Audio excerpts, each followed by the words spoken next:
Hello, I'm Isaac Hayes III, founder and CEO of Fanbase. Listen to what I'm about to tell you.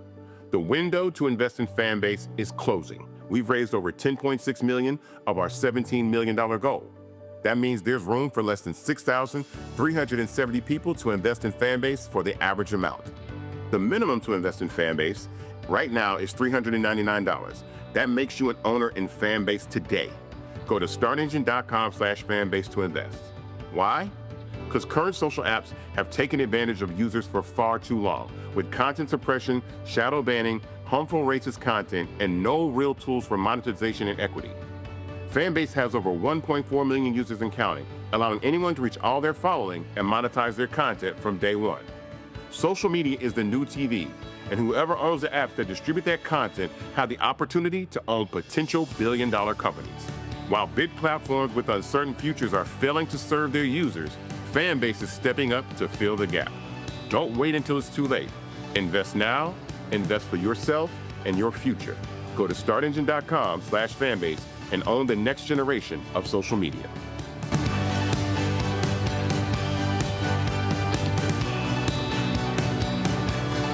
Folks, Black Star Network is here. Hold no punches. I'm real revolutionary right now. Black power. Support this man, Black media. He makes sure that our stories are told. Thank you for being the voice of Black America, Roland. Stay black. I love y'all. All momentum we have now, we have to keep this going. The video looks phenomenal. See, this difference between Black Star Network and Black-owned media and something like CNN. You can't be Black-owned media and be scared. It's time to be smart. Bring your eyeballs home. You dig?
Today is Wednesday, July 23rd, 2025, coming up on Roland Martin Unfiltered, streaming live on the Black Star Network. Folk, a huge victory against the Muscogee Nation. We'll talk about this legal case with Damario Solomon-Simmons, who has been leading that effort. Also on today's show, ooh, man, Trump, is something wrong with him? Is Jeffrey Epstein? Is his name in the files? Ooh, Wall Street Journal says, Attorney General Pam Bondi said, your name is in the files. I told y'all that boy was losing his mind. Also, Tulsi Gabbard keeps lying about Russian interference in the 2016 election. Wait till I show y'all all the liars. Y'all know she actually talked about it before. Sean Hannity said they interfered. Now he's saying they didn't. Boy, the ass kissing for Trump is just so amazing. A black man beat by Jacksonville deputy sheriffs speaks out while the black sheriff announces the cops will not be prosecuted. Yeah, y'all know we got to talk about that as well. Plus, we'll talk about Gilead pharmaceutical company, efforts that they are involved in to cut HIV/AIDS rates among African Americans. Lots to break down. Y'all, it's time to bring the funk on Roland Martin Unfiltered on the Black Star Network. Let's go. He's got it. Whatever the miss, he's on it. Whatever it is, he's got the scoop, the fact, the find. And when it breaks, he's right on time. And it's rolling. Best believe he's knowing. Putting it down from sports to news to politics. With entertainment just for kicks, he's rolling. It's on go, roll, y'all. It's Roland Martin, yeah. Rolling with Roland now. He's funk, he's fresh, he's real, the best, you know he's Roland Martin now.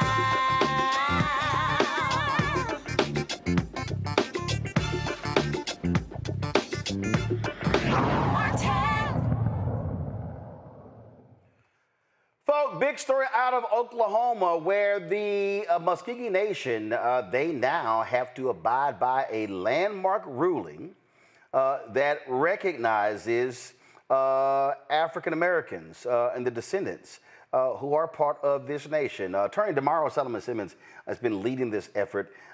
We, of course, have talked about it several times as well. He joins us right now, of course, co-founder of Justice for Greenwood. So go ahead and tell us what's up with the Creek Freedmen. Walk people through what happened today and how significant this is, Damario. Well, good to see you, Roland. This is very significant because for the first time in 46 years, Black Creeks, also known as Creek Freedmen, will now have their citizenship rights restored to the Muscogee Creek Nation. This will impact tens of thousands of Black Creeks throughout the nation who will not only receive their birthright and their citizenship rights, but also have opportunities to have tangible benefits, life-sustaining and altering benefits like free health care, child care, education benefits, etc. Okay, so explain to folks, why would they have free health care, free child benefits? What, as a result of the Muscogee Nation? Explain that. Sure.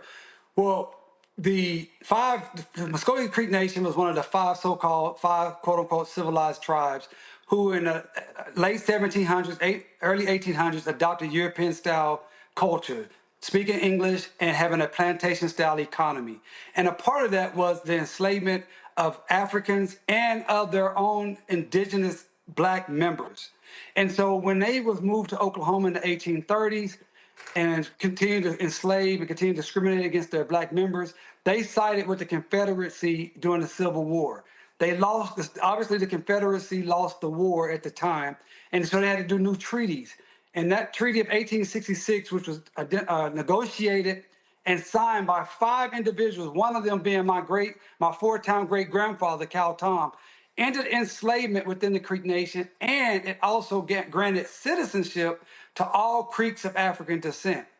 But in 1979, the Creek Nation decided they did not want the Creeks of African descent anymore, and they illegally excluded us through their new constitution.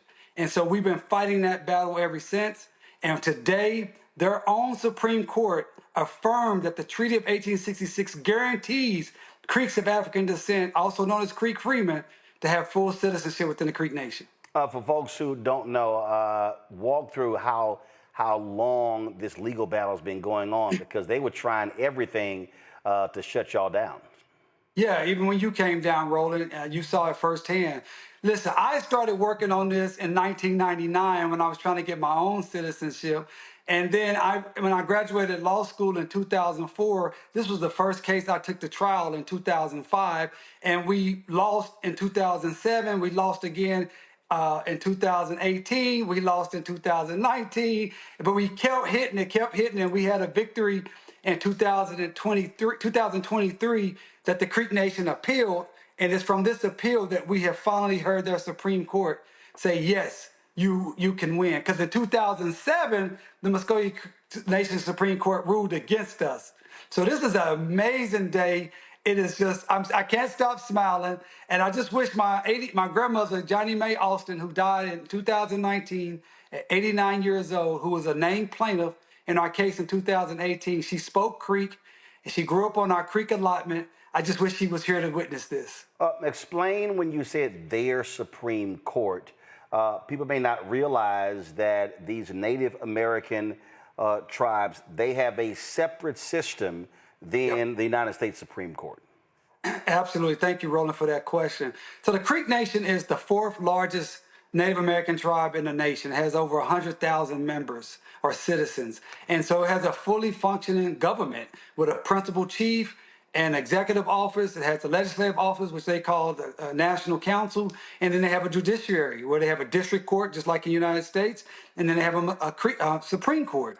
And the Supreme Court in the Muscogee Creek Nation has 7 members. 2 of those members had to recuse for our case, and so 5 members decided it, and I'm happy to report that it was a unanimous decision. Okay, so they had to recuse themselves. Were they 2 of the ones who were previously involved in the case? So what happened there? Yeah, the 2 that had to recuse themselves were previously involved in the drafting of the 1979 Constitution that excluded Black Creeks. And so I'm very happy that they did the right thing and recused from this particular case, because this case was about what is supreme. Is the Constitution of the Creek Nation, or is it the supreme law of the land because of the Treaty of 1866?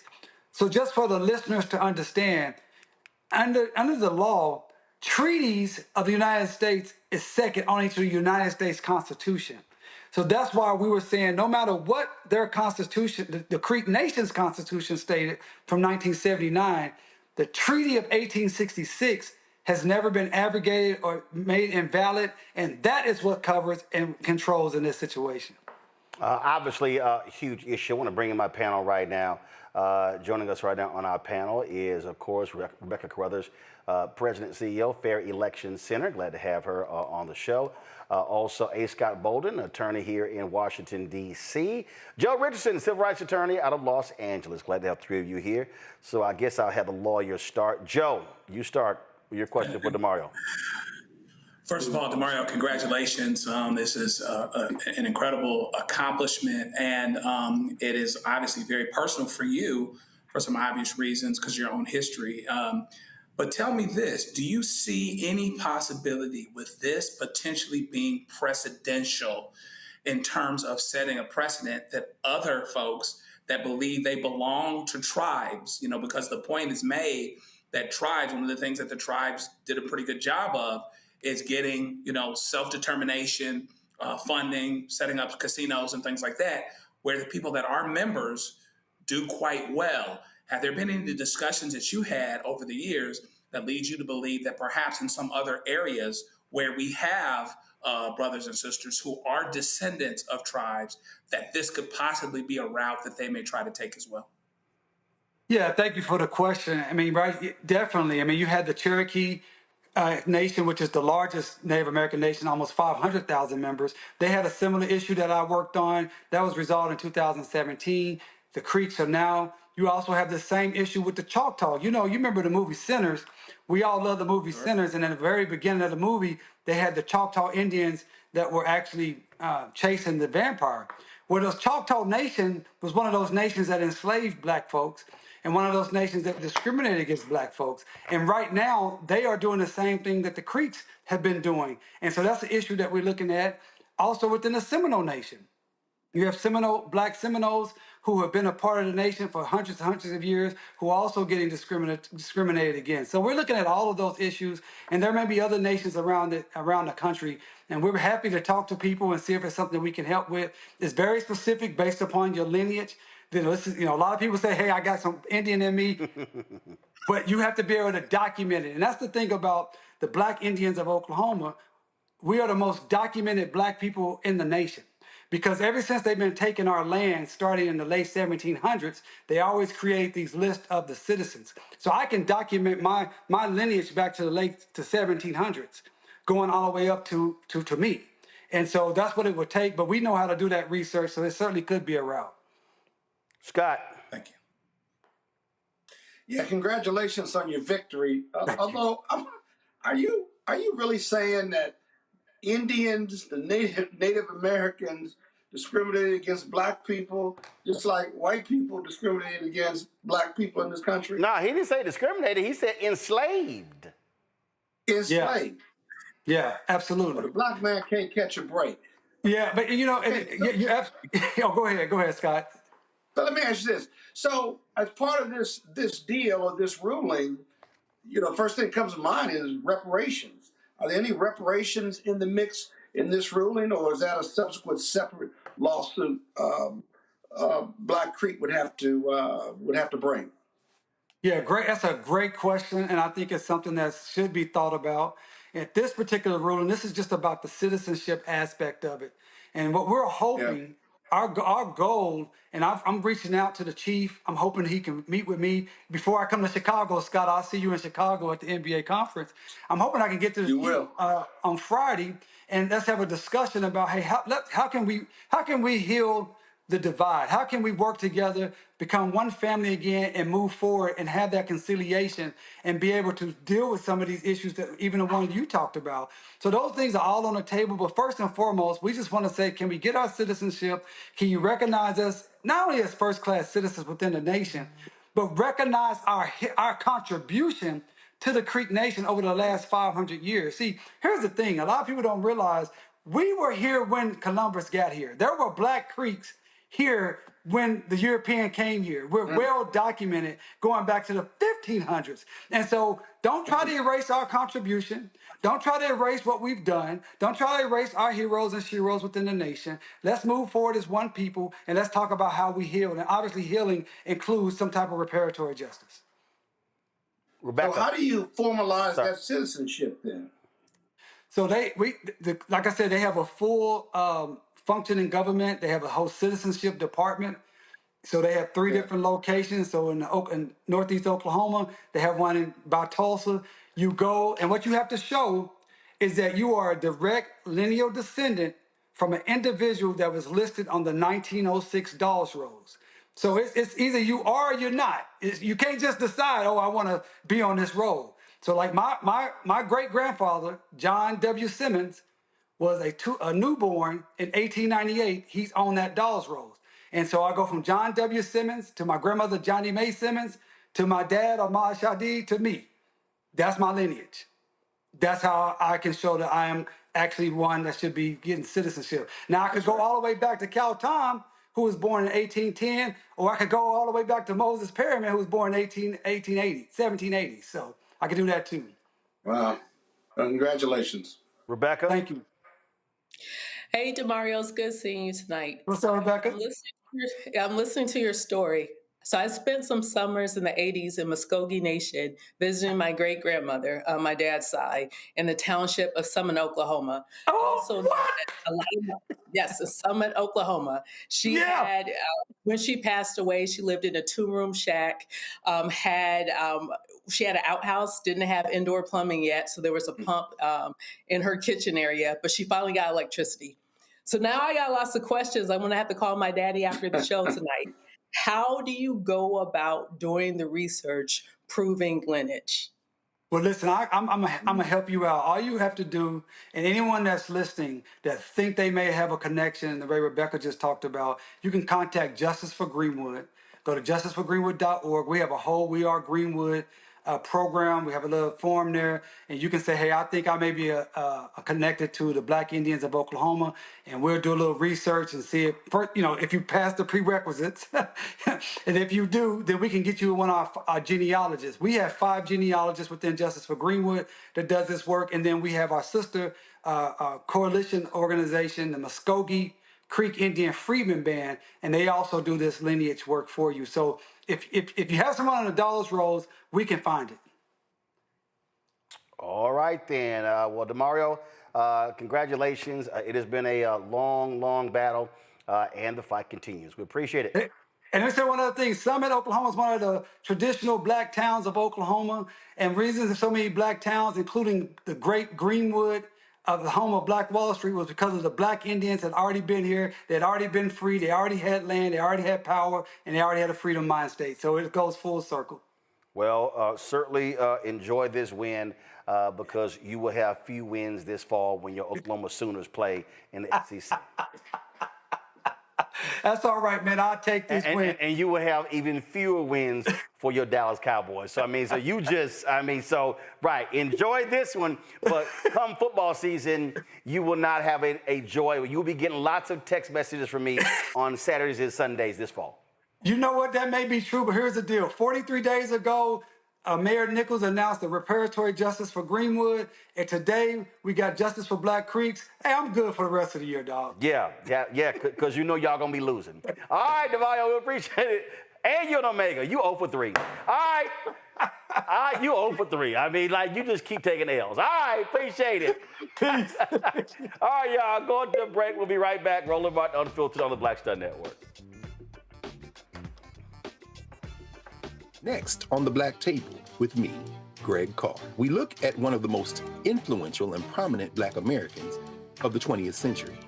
His work literally changed the world. Among other things, he played a major role in creating the United Nations. He was the first African American and first person of color to win the Nobel Peace Prize. And yet today, he is hardly a household name. We're talking, of course, about Ralph J. Bunche. A new book refers to him as the absolutely indispensable man. His lifelong interest and passion in racial justice, specifically in the form of colonialism.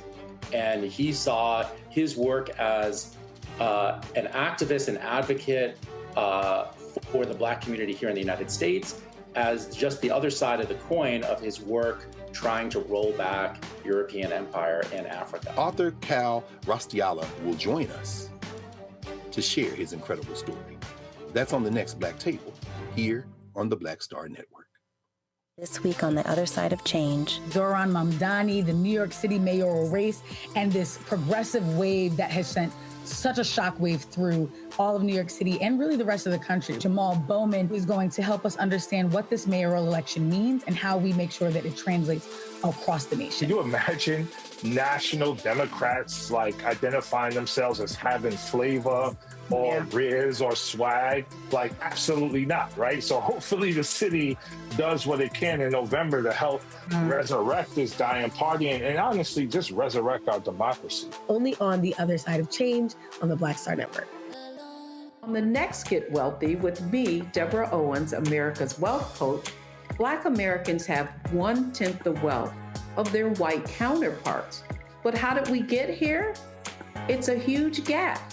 Well, that's why we need to know the history and what we need to do to turn our income into wealth. Financial author and journalist Rodney Brooks joins us to tell us exactly what we need to do to achieve financial success. You can't talk about why we are, as Black people, where we are, unless you talk about how we got here. Bridging the Gap and Getting Wealthy, only on Black Star Network. It's John Murray, the executive producer of the new Sherry Shepherd Talk Show. This is your boy, Earthquake. And you're tuned in to Roland Martin Unfiltered.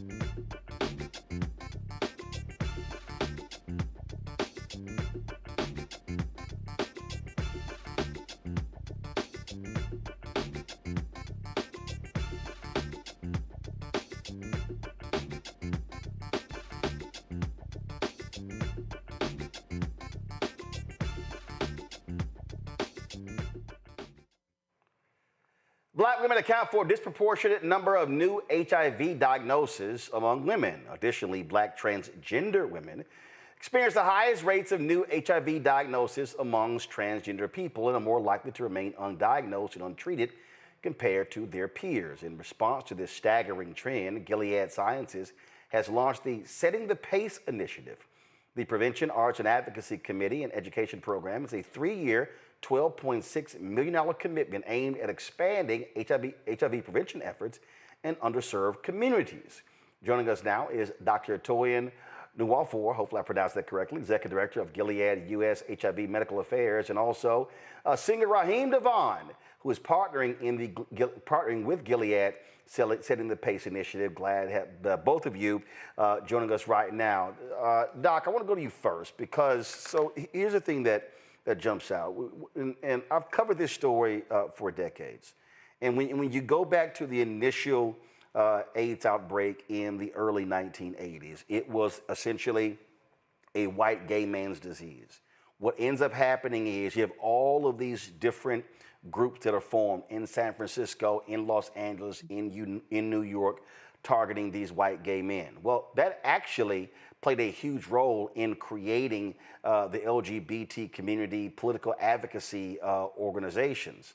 What then happens is battles, whether it was a Democratic president or a Republican president, when you begin to see the numbers and the impact on black people, you didn't see the shift of the resources going from white, gay, male-targeted community to African Americans. And so a huge part of this in the last decade or so has been this consistent battle on the ground in cities like Houston and Chicago, Charlotte. We talk what's happening on HBCU campuses, where the infrastructure, the federal money, the infrastructure still is not keeping pace with what the data actually shows.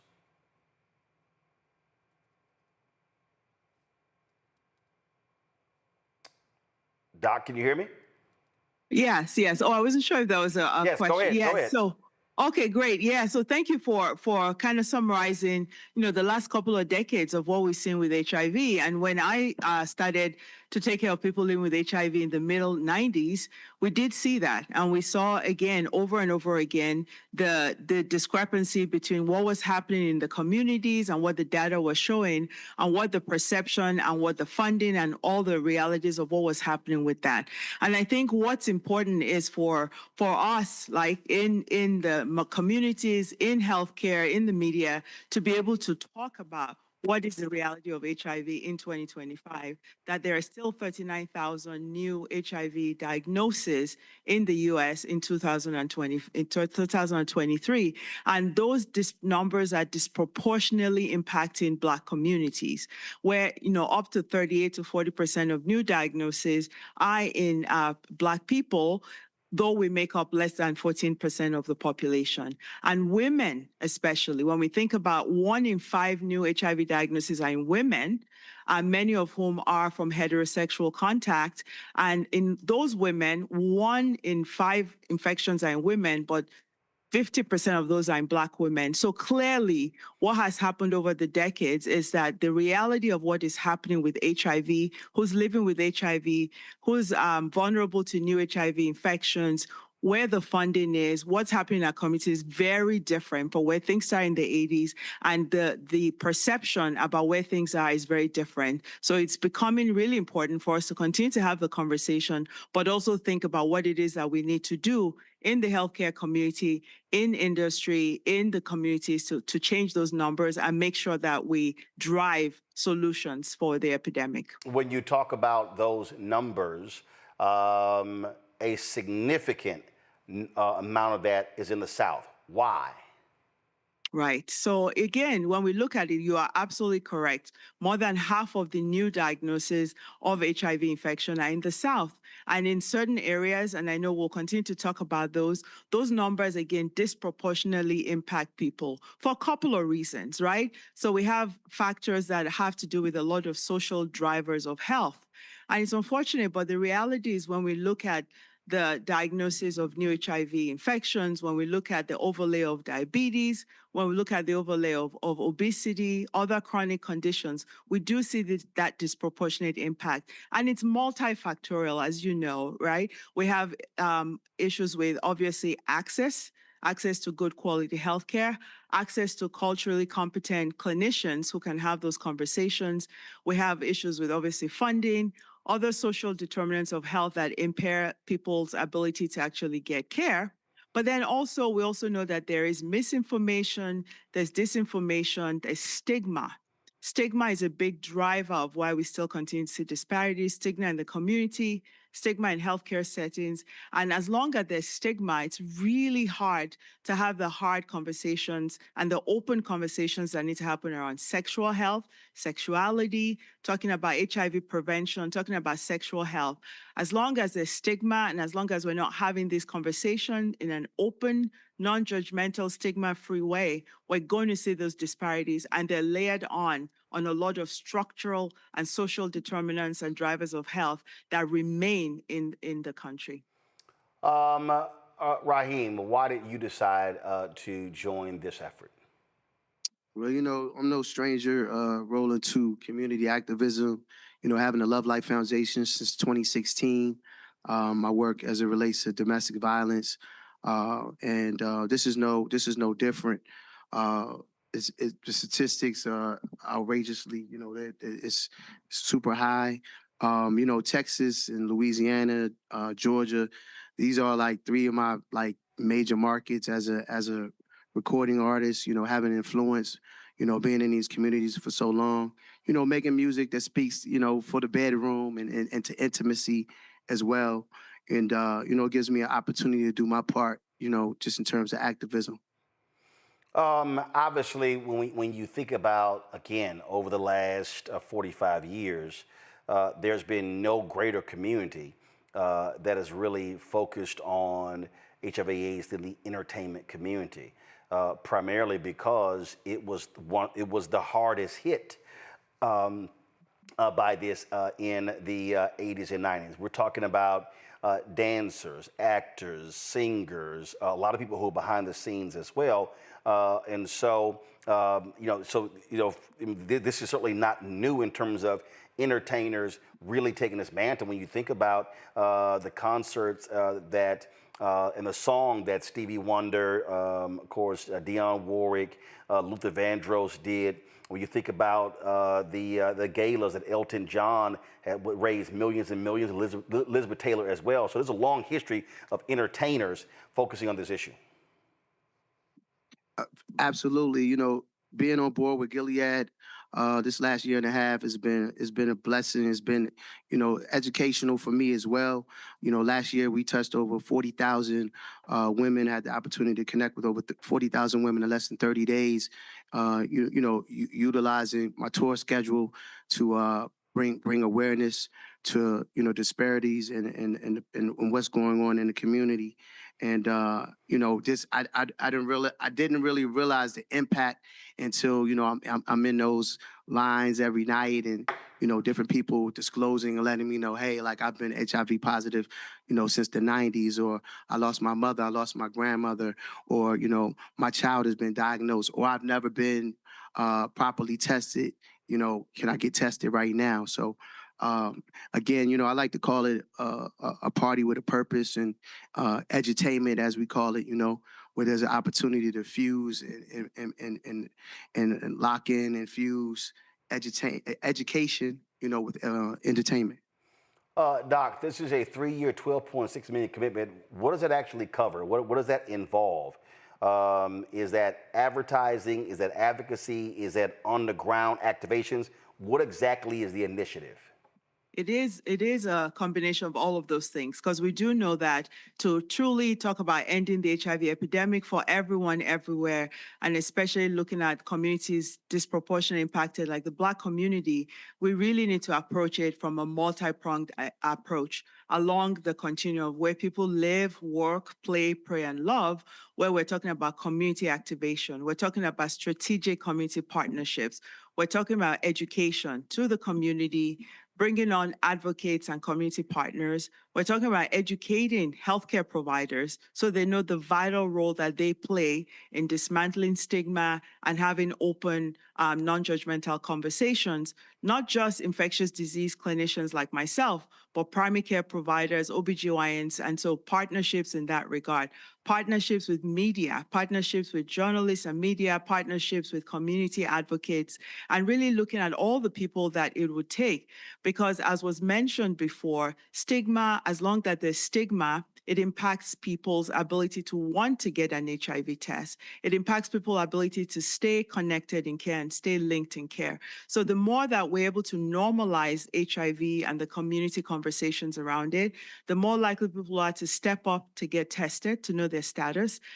The more we talk about things like undetectable is equals to untransmittable, which is a campaign that Gilead and a lot of other healthcare organizations are supporting, which says that when a person living with HIV is on treatment and they're on medications and their viral load is undetectable, that they cannot transmit HIV to their sexual partners. Undetectable is untransmittable. It's such an empowering campaign because it allows the stigma to be diminished. And if people can think about in the most intimate act, sex, you can't transmit. This will really eliminate some of the stigma that comes around people talking about HIV and other contacts. And so that's important. And so I think the answer to your question, it is multifaceted, a multi-pronged approach, looking at the community, the individuals, looking at healthcare systems, healthcare providers, looking at media, looking at housing, all of the things that it takes to get people to be tested, linked to care, access to care, providing support services, and making sure that we're using the data to inform how we deploy our strategies and do that in an effective manner. Questions from our panel. We'll first start with you, Rebecca. Sure. There has been a push in this country to eliminate comprehensive sex education in public schools, and especially in the South, where oftentimes it is an abstinence-only curriculum, and using the term curriculum very loosely.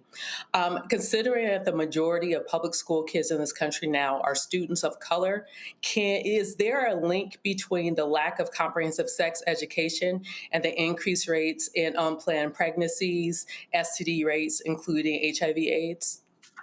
Well, for sure, what is important is that there needs to be comprehensive sexual health education.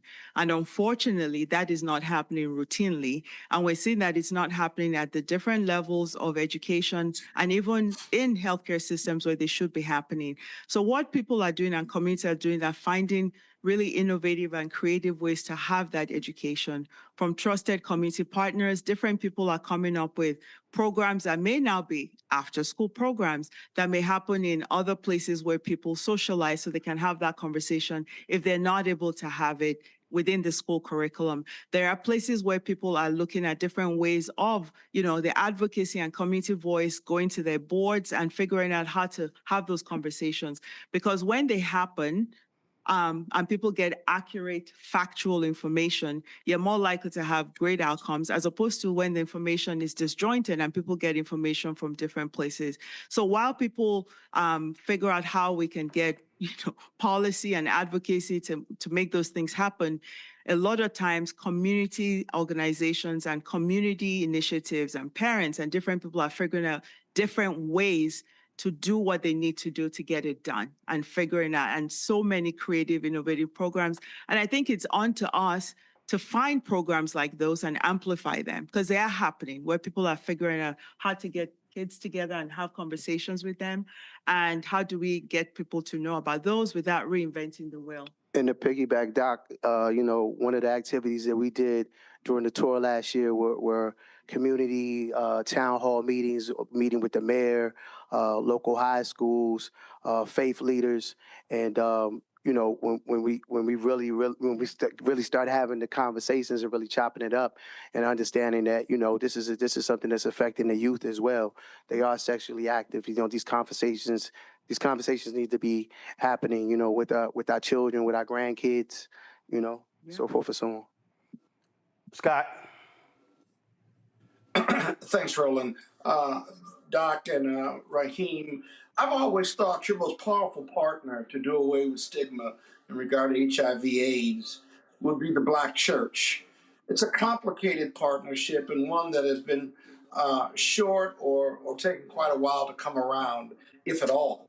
I'm curious that in your discussion, either one of you all can take this question. I'm curious in your discussions with faith leaders from the 80s and 90s when AIDS was discovered till now, has the Black church been more active and been more open to partnering with you on this HIV issue, or is it still a struggle with those community churches? Going from city to city on tour last year, this was a reoccurring topic for the room. Yeah. Definitely, there were faith leaders in the house that agreed wholeheartedly. They want to involve their local church. They're getting tapped into the community, and I think we have seen a 360 turnaround. When you think about like the 80s and the 90s, and the conversations being said that they're taboo or shouldn't happen, at the sanctuary. I mean, I think we all believe in the power of prayer, but there's a saying that a friend of mine has told me that prayer without action is blasphemy. So, we have to definitely mob up and get with our faith leaders as well, and welcome the church into these conversations. Yes, and like you said, it's oh, go ahead. No, Doc, go ahead. Doc, go ahead. Oh, okay. Yeah, just to piggyback on your point there, that as you go around the country, there are differences in what you see and how people are engaged. And like we think about anything like as a bell-shaped curve, there are going to be people on one end who are advocates and champions.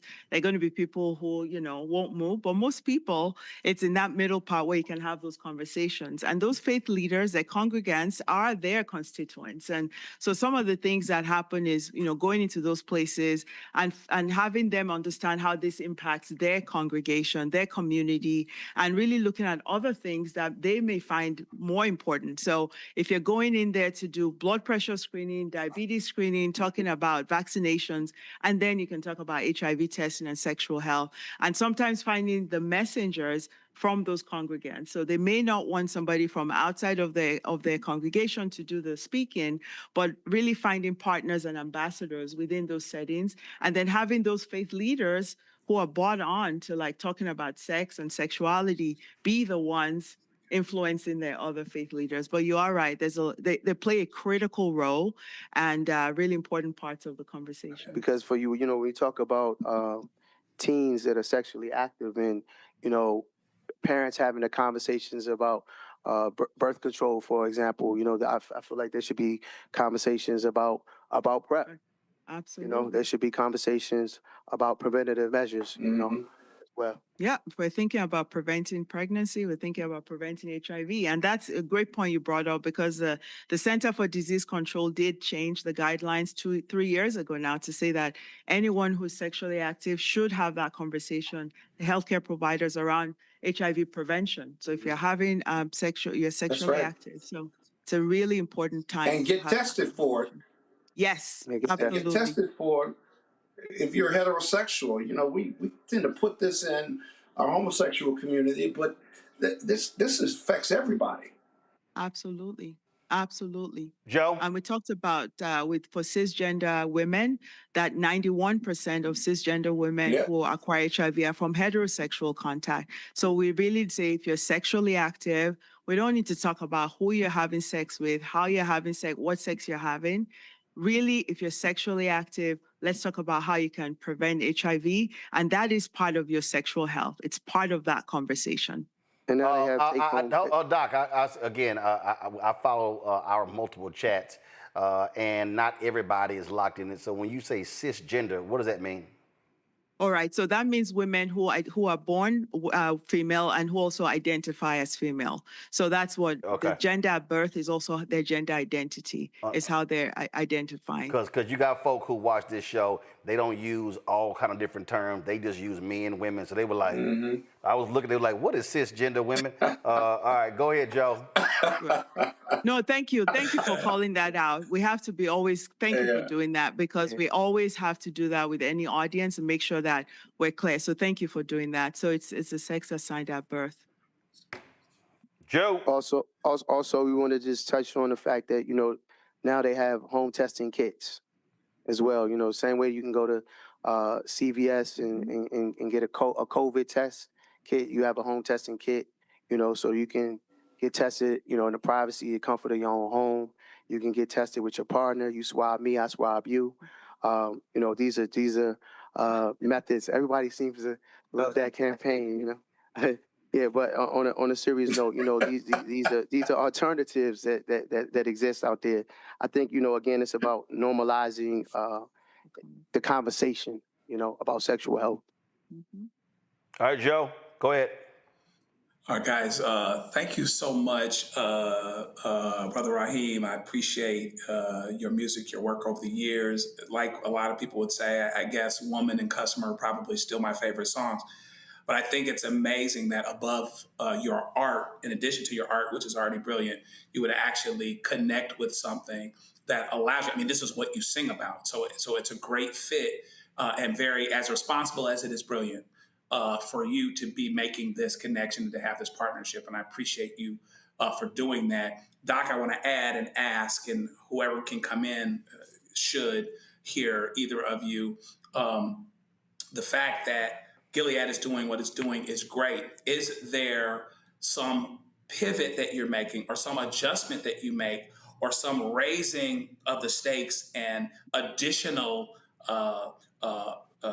monies that you're looking for, et cetera, and higher goals because of what we see happening on the government side? I don't know how much or how little you have government partners, but with the threats to funding that have happened, and even some people could actually even make this a DEI thing where you don't want to help women that, Black women who are disproportionately affected because it would amount to a DEI thing. Things that are that ridiculous are going on. So what I want to know is there some response from Gilead to raise the stakes, to raise more money, and to have even more targeted and higher goals because of what you see happening on the government funding and possibly the partnership side?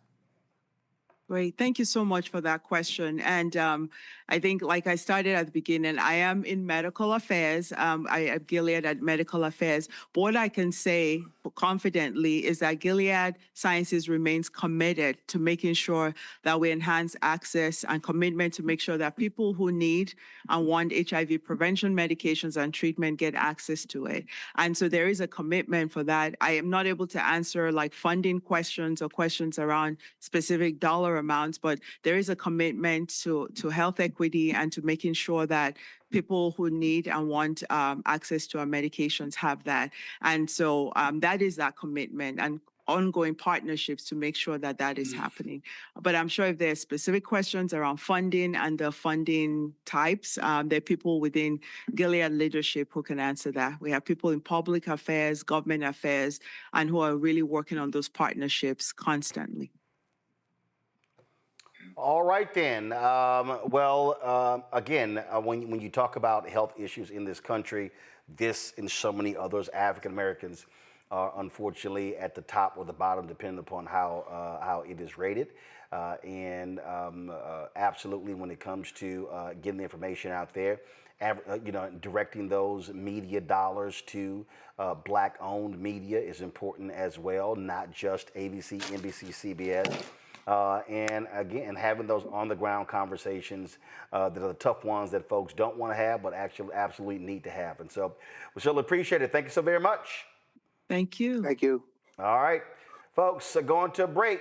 We'll be right back. Roland Martin Unfiltered on the Black Star Network. Don't forget to support the work that we do. Listen, we don't have millionaires and billionaires cutting us checks. We're out here fighting the good fight every day when it comes to getting sponsorship for our show, and so your support is critically important. Our goal is to get 20,000 of our fans on average contributing $50 each a year. That's $4.19 a month, 13 cents a day. I don't do a Patreon. I don't do a Substack where we're charging people. We don't do a subscription because we want the content to be widely available. So your support is really important. We could do that, but then again, we wouldn't be streaming on all these different platforms, and it wouldn't be as widely accessible. And so when you support us by joining our Bring the Funk fan club, it pays for this show. It pays for the other shows on the network. pays for our marketing, our staff, all of this equipment, all these different things that we're doing. I said the other day, we just completed a $70,000 lighting refresh in our studio, a $40,000 IT upgrade in our studio. We just, of course, finished getting our traveling, our mobile unit. That with taxes is $284,000. That's real dollars, and then the insurance alone is $20,000 a year. This space that we're in, we just signed a new 8-year lease, and it went from $15,000 to $24,000 a month. And so all of that, although those are real expenses, and so this is about us doing something that no one else is doing. And when I talk about no one else is doing, I want you to understand something. That when you look at the numbers, as well, this show, this is the only black news show that ranks in YouTube's top 100 podcasts. It is the only one. Earlier, I looked at it, and in the next commercial break, I'm going to actually show you the chart. But the reality is, on that list, it's sports, it's entertainment. If they black, it's sports and entertainment. News, it's just us. A couple of conservative dudes, they've been getting pushed by the conservatives out there. There's nobody else. We're the only one on the YouTube Top 100 podcast list that is a black news and information show. And listen, I appreciate sports, I appreciate entertainment. We cover some of that, but you know what? It's already enough of that out there. And literally on that top 100 is Shannon Sharp, Chad Ochocinco, it's Carmelo Anthony, it's Gilbert Arenas, it's Ryan Clark, the guys with the pivot, it's comedians, it's Joe Budden. That's what it all is. There's no other black news show in the top 100. And so your support is critical. Cash App, use the Stripe QR code. You see the QR code right here. This QR code, if you're listening, simply go to RolandMartinUnfiltered.com for the link. Click the Cash App pay button to contribute. Checks and money orders, make them payable to Roland Martin Unfiltered. Send to P.O. Box 57196, Washington, D.C. 20037-0196. PayPal is R Martin Unfiltered. Venmo, RM Unfiltered. Zelle, Roland at RolandSMartin.com. Roland at RolandMartinUnfiltered.com. We'll be right back. This week on the other side of change. Zohran Mamdani, the New York City mayoral race, and this progressive wave that has sent such a shockwave through all of New York City and really the rest of the country. Jamal Bowman is going to help us understand what this mayoral election means and how we make sure that it translates across the nation. Can you imagine national Democrats like identifying themselves as having flavor or riz or swag? Like, absolutely not, right? So hopefully the city does what it can in November to help resurrect this dying party and honestly just resurrect our democracy. Only on the other side of change on the Black Star Network. On the next Get Wealthy with me, Deborah Owens, America's Wealth Coach, Black Americans have 1/10 the wealth of their white counterparts. But how did we get here? It's a huge gap.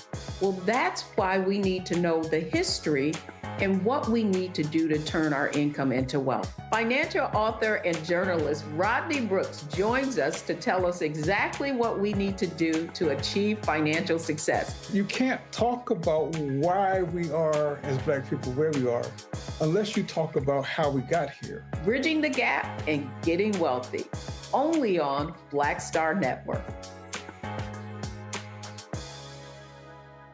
Hi, I'm Jo Marie Payton, voice of Sugar Mama on Disney's Louder and Prouder Disney Plus, and I'm with Roland Martin on Unfiltered.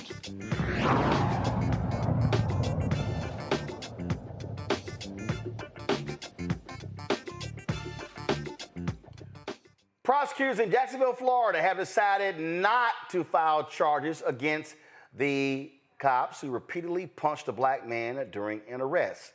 Nobody is shocked by that. In February, during a traffic stop, William McNeil Jr. refused to exit his vehicle after requesting a supervisor multiple times. In response, the officers broke McNeil's window and struck him several times in the head. Following the announcement that no charges would be pursued, McNeil and his family held a news conference with their attorneys, Harry Daniels, as well as Ben Crump.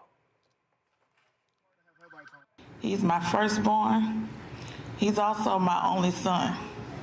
I have 4 children. He is the only boy. I have 3 girls. The day I seen that video, I couldn't finish it past the window breaking. It wasn't until maybe a few months ago I finally finished the whole video.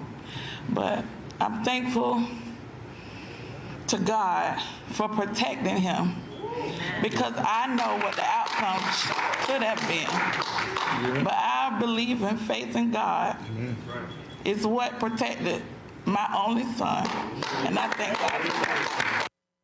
I'm Alton Solomon, the father, stepfather, but I can't call him my stepson because this is my son. Yes, sir. I've been through what he's been through. To see that video made me go back to the moment when I was 22. It hurted. It made me upset. But I seen what my son did that I had to do. And he sat right, and he did right.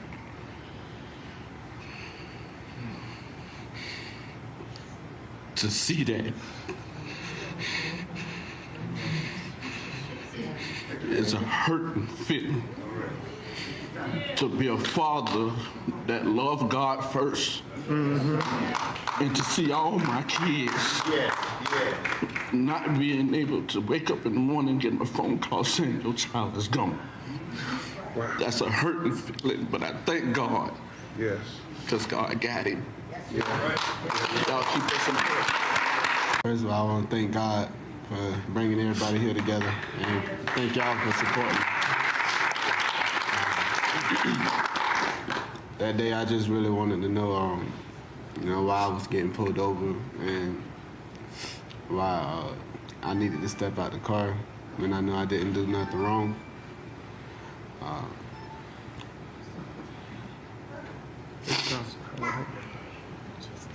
I was really just scared. And that's it. Folks, on a couple days ago, the sheriff announced for TK Waters released body camera footage. He said that McNeil's cell phone video of the arrest did not provide the complete picture. Despite this, the officer who initiated the stop has been stripped of his law enforcement authority. I mean, let's just be real clear, Scott. It's no shock this sheriff, who's been described as a MAGA sheriff, was not going to do anything. He was defending his officers.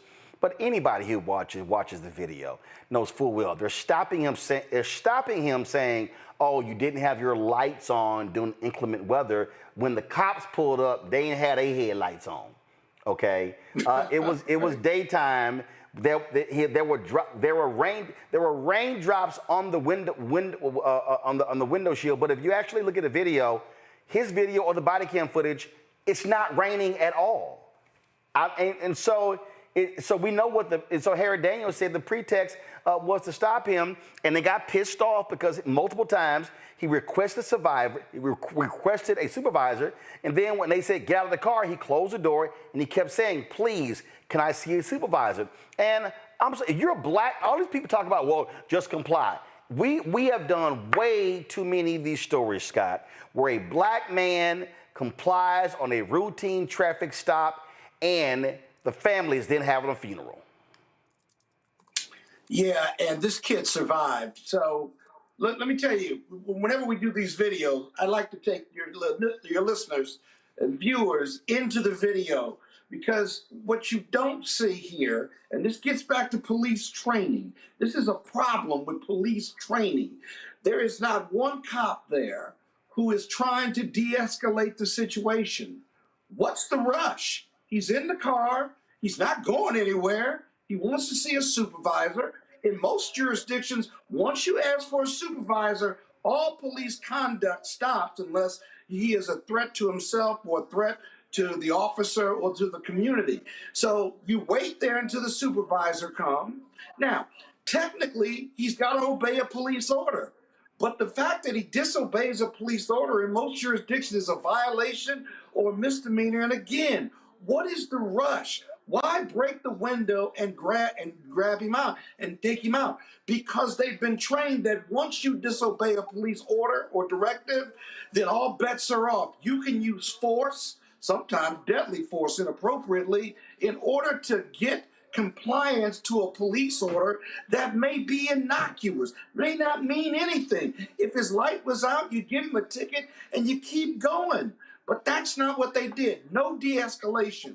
And so the training in police departments across this country have got to have a de-escalation factor in there where you may not like him disagreeing with you or not agreeing with your order, but he's exercising his constitutional right. He's not threatening you. He doesn't have a gun.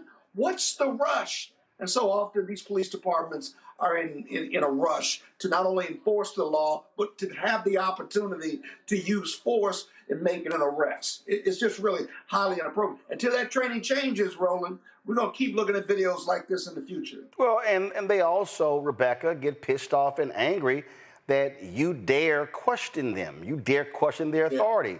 And so, and again, if you watch, we played the video. He doesn't escalate the situation. And what's crazy is when you listen to it, the first cop talking reasonable until he says, "Can I see a supervisor?"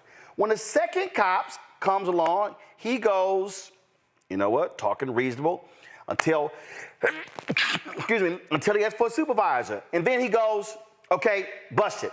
And it's like, to Scott's point, what the hell are you rushing for? Why does it have to escalate to where you bust the window, you're dragging them out, you slam them down? That's one of the things we say, okay, you want a supervisor?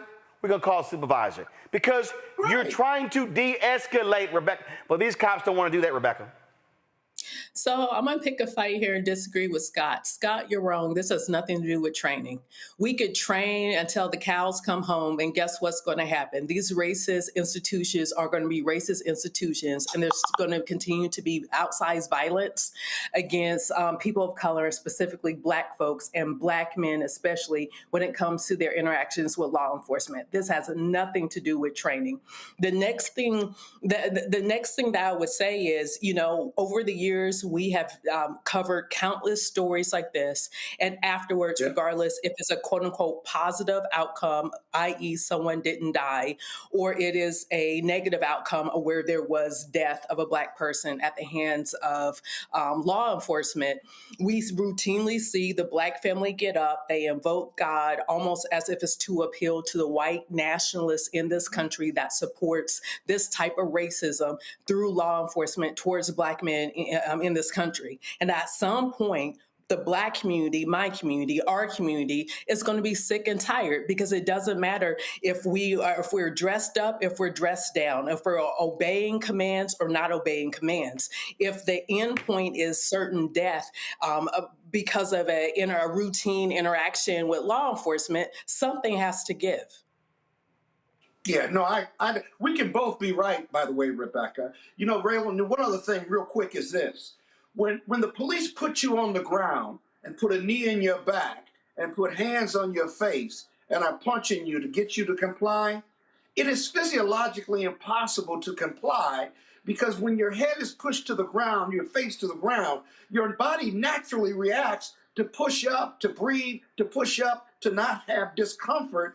And police automatically read that as non-compliance, which means they use force to bring you into compliance and forget that this is a routine traffic stop over a light. That's all it is. This isn't a murder suspect. Right. And so we can both be right. We need to get better. Police need to be better, but it's just tough, man. It's tough to be Black in America. Yeah, and again, Joe, it was a headlight. Your headlights weren't on. I mean, this is Joe, here's what this is literally how easy that was. You get pulled over. Hey, sir, I pulled you over because I noticed your headlights were not on. This is inclement weather, and then when you have weather like this here, the law states you need your headlight on because the car in front of you and behind you need to be able to see your car because it's gray, it could be raining. So just a reminder, sir, keep your headlights on in inclement weather. Have a good day. That's literally the fucking stop. Right. That's it. It could have been. That's it. Yeah, it could have been.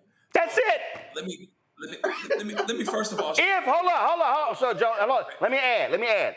That's if that was your intention for the stop, Joe. Joe, go ahead. Right. Yeah. Right. Yeah. There's your big if. So, first of all, I want to shout out the officer, white cat in Myrtle Beach, South Carolina, who pulled me over a couple weeks ago when I was caught red-handed speeding as I was running to get something while we were getting ready to move our daughter from South Carolina to Louisville, Kentucky. And he was just as nice and as respectful as he can be. He had me dead to rights, and I knew he was going to give me a ticket, and the brother just gave me a warning. So I said, thank you. I appreciate being reminded of those types of things.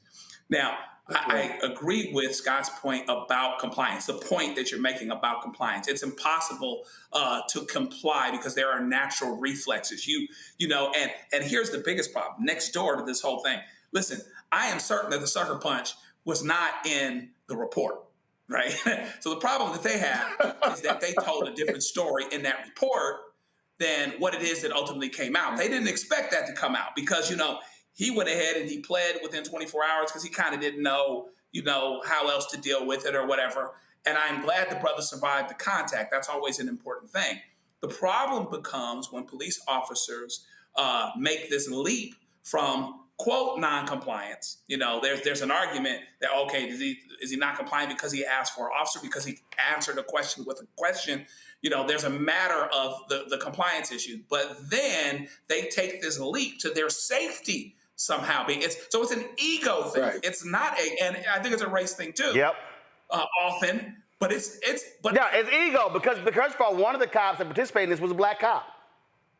Right. Yeah. Oh yeah, for sure. Yeah. And when it comes to that, the color's blue, right? You know what I mean? I mean, look at what they're saying in the press conference. We're not surprised that they're not getting that they're not going to be prosecuted. And so it's an ego thing. He jumps over from non-compliance to being in a threat for actual safety, and now you do what it is that you do, and it's something that they don't want to answer for, right? So if you're sheepish about it and you don't write reports out fully and totally, when something comes out that you didn't want to come out, you punched him in the car, you punched him when you got him out of the car, and they're for you. Oh, you forgot. Also, we saw a knife. You didn't see the knife. Oh, yeah. We saw that. Oh, marijuana and marijuana thing. Okay, well, if he spoke of marijuana, he probably more calm as opposed to less. Let's keep it real. You know, it wasn't all of that, right? To your point, it wasn't all of that. And that's not something that they had to do. They, you know, and because what some people will do, particularly the, you know, white MAGAs, y'all, hey, you know, how y'all doing, just in case y'all watching. What y'all do is you'll say, well, he didn't comply. He wasn't perfect. He wasn't this. He wasn't that. As long as you put the same standard to the officer that's supposed to know what to do. Right. And that is responsible legally for doing X or Y or Z. And he's supposed to know because that's what he does all day, every day. Yep. If you say it that way, I can disagree with you, but at least you're consistent, but you don't hear them saying that. Absolutely. And so let me. So first of all, Joe, that's cool that happened with you. I ain't quite. Well, actually, I ain't do like you do. So first of all, what happened? I can't even go bang on no cop. No. So what happened? Was he hiding and he clocked you? Is that what happened? You know, to be honest with you, I was making a beeline to the stove, you know, picking up some stuff when the movers were getting ready to come and the whole thing, trying to get back. So I didn't see where he came from. See that. Off the street I turned off of, but it was a residential neighborhood. Right. I was doing about 55 and a 30, dead to rights. He had me. Right. He was totally respectful. Very cool, but I'm not gonna give him no reason to bang on me in any event. Right. But I shouldn't be so relieved they did the right thing. You know what I mean? It's crazy. I had one that was a little different. I was a little different. I was leaving. We had some meetings of the black former students at Texas A&M in College Station, and I'm trying to get back to Dallas. And I think I was trying to get back to Dallas to watch the game. I forgot what it was.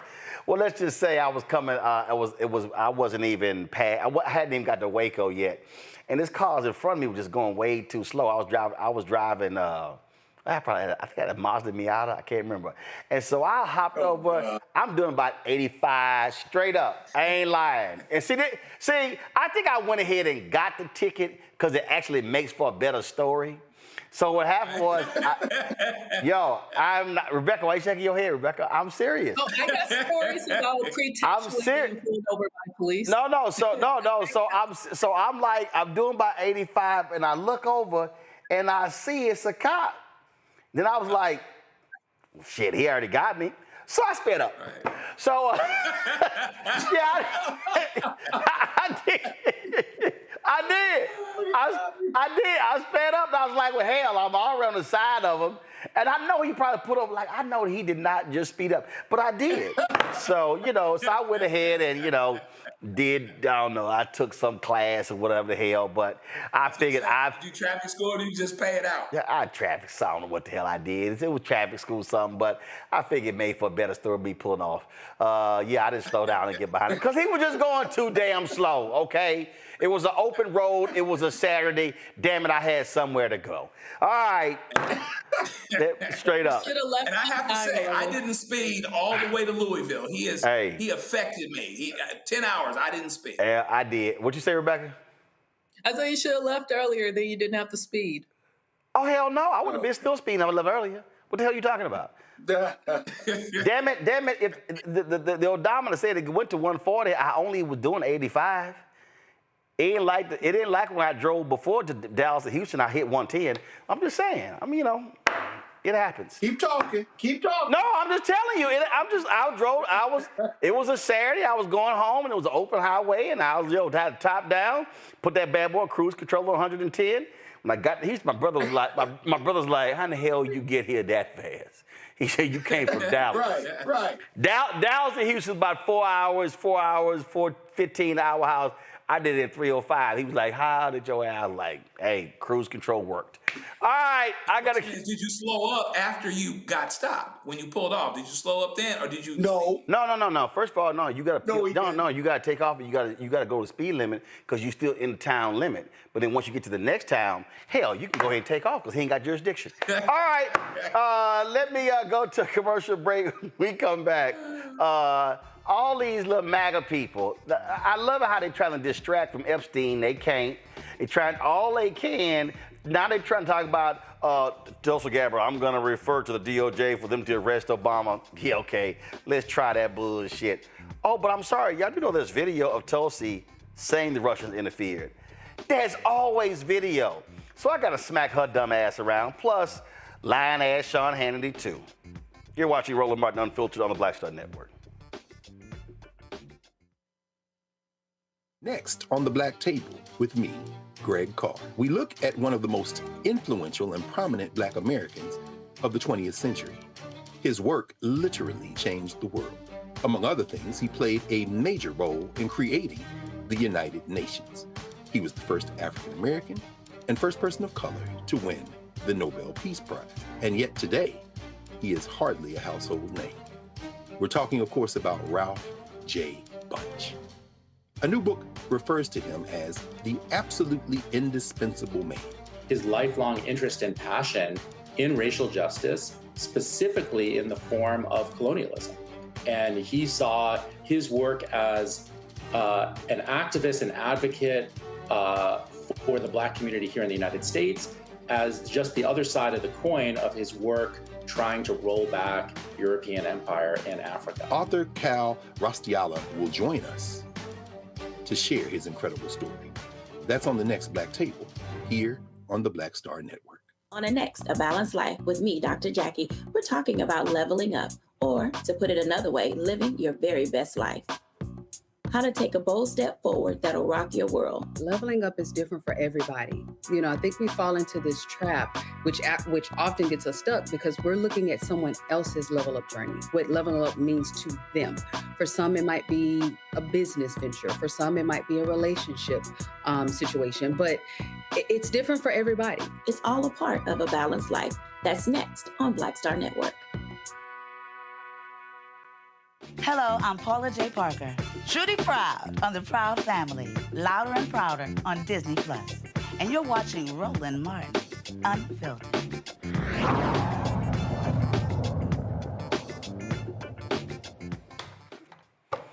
Well, Democrats are blasting these idiot MAGA Republicans for what they say is a shameful dodge, canceling Thursday's House votes instead of demanding transparency around the Jeffrey Epstein files. Democratic House leader Hakeem Jeffries says the American people deserve answers, not more and more and more Republican excuses. The Trump administration and House Republicans have been a complete and total failure. These MAGA extremists promised that they were going to lower costs in the United States of America. In fact, they promised the American people that costs would go down on day one. But costs haven't gone down. They are on the way up. Inflation is up. It's the quality of life of everyday Americans that is deteriorating. And Donald Trump and House Republicans are making things worse. The one big ugly bill will rip away health care from millions of Americans.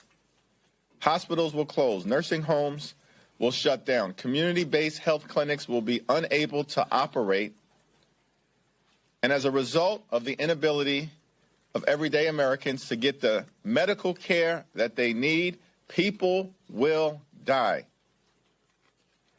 This is a direct result of action taken by Donald Trump and House Republicans connected to the one big ugly bill. It's extraordinary that as we prepare to leave for the August district work period, what House Republicans can point to is a toxic and extreme Republican budget that will cause millions of Americans to be broke, sick, and hungry. That's the legislative accomplishment of House Republicans. And all of this was done to reward billionaires with massive tax breaks. The one big ugly bill is deeply unpopular. Donald Trump is deeply unpopular. And House Republicans haven't done a damn thing to make life more affordable for the American people.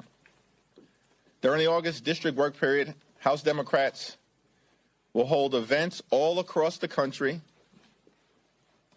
talking about our efforts to build an affordable economy that lowers the high cost of living in the United States of America, to protect the health care of the American people, and to combat the culture of corruption that exists in this town that undermines the ability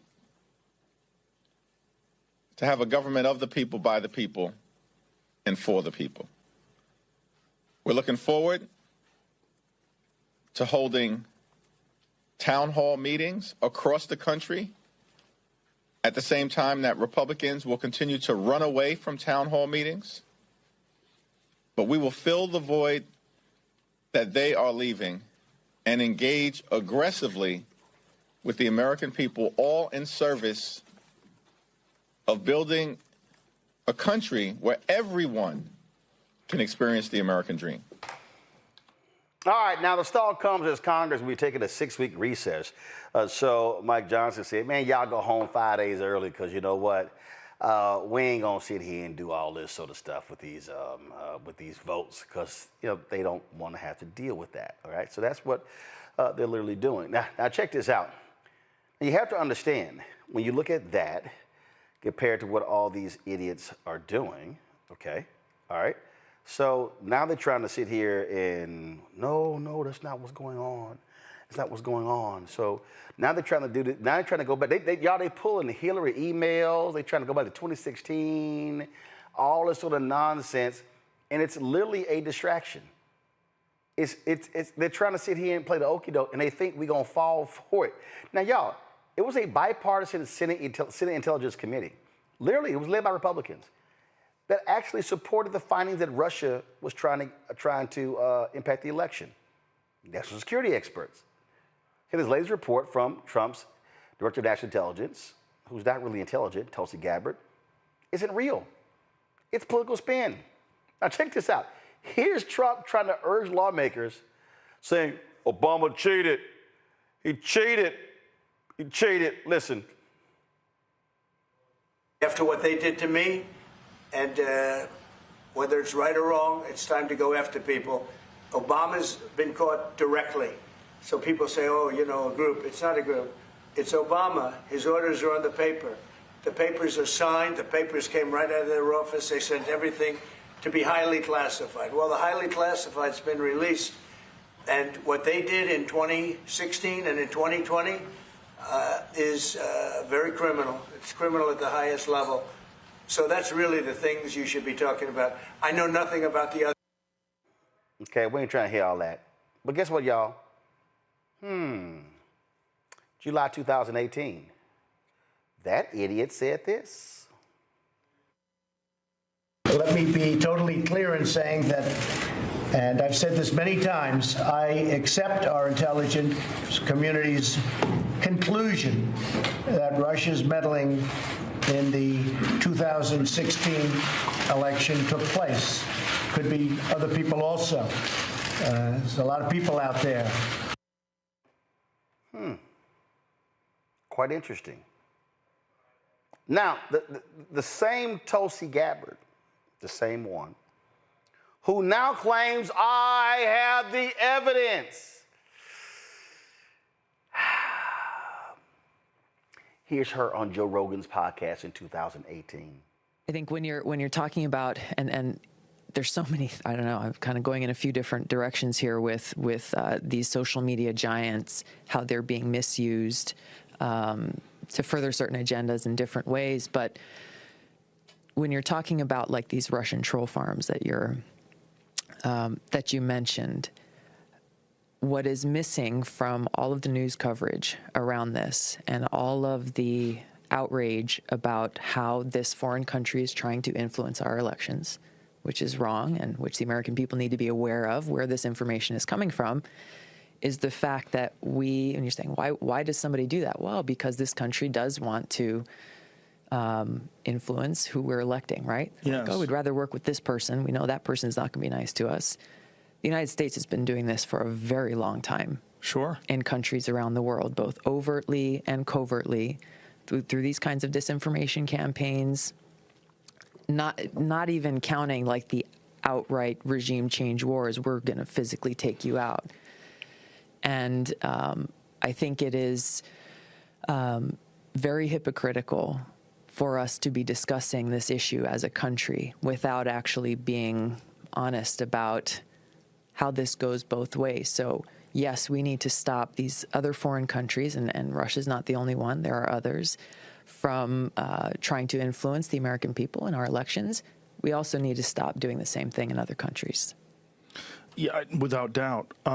But there's also the question is, what is Russia trying to achieve? Like, why do they want someone like Donald Trump in office versus someone like Hillary Clinton? Like, what is to be gained? And how much, how much do they benefit from that? Yeah. This is what's really one of the big questions that's going on right now. Yeah. With all the Russian hearings and the Mueller investigation and trying to get to the bottom of all this and why they did what they did and what they did. And there's many people that are blowing this off and they don't think that it's important, and the president's claiming it's a witch hunt. But it's very odd that we're having this conversation in the first place. It's never existed before in any single presidential election. There's never been talk of us or any politician that's running for president being influenced by a foreign superpower before today. It's just amazing that it took until 2016 before this became a real issue. Well, that's what happens when you have a compromised person running for the Oval Office. But the lying gets better, y'all. So watch this. In 2019, Fox host Sean Hannity said point blank, he had, quote, zero doubt that Russia meddled in the 2016 election. Yet last night, did a 180. I wonder why. Conservatives believe that Ukraine was responsible for election interference in 2016 and not Russia. It's a conspiracy theory. No, I've never said that. We pointed out many times on this program, Russia is a hostile regime led by a hostile actor, Vladimir Putin, who we're not going to have more flexibility with ever. I have zero doubt they meddled in the 2016 elections. I'm certain they did. Devin Nunes was warning Obama in 2014 it would happen, but they did nothing. And by the way, yeah, look at the dirty Russian dossier that Hillary bought and paid for. According to the New York Times, very late in the game, likely Russian disinformation from the beginning. And yes, Russia interfered in our 2016 elections.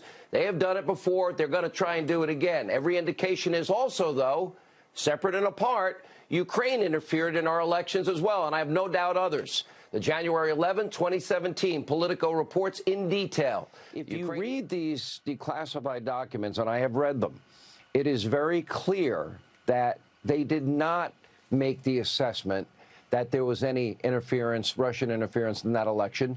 The only Russian interference in the 2016 election actually was the Hillary Clinton bought and paid for Russian disinformation dossier, which we know was completely debunked. They knew it was debunked before they ever used it as the basis of not one but 4 FISA warrants.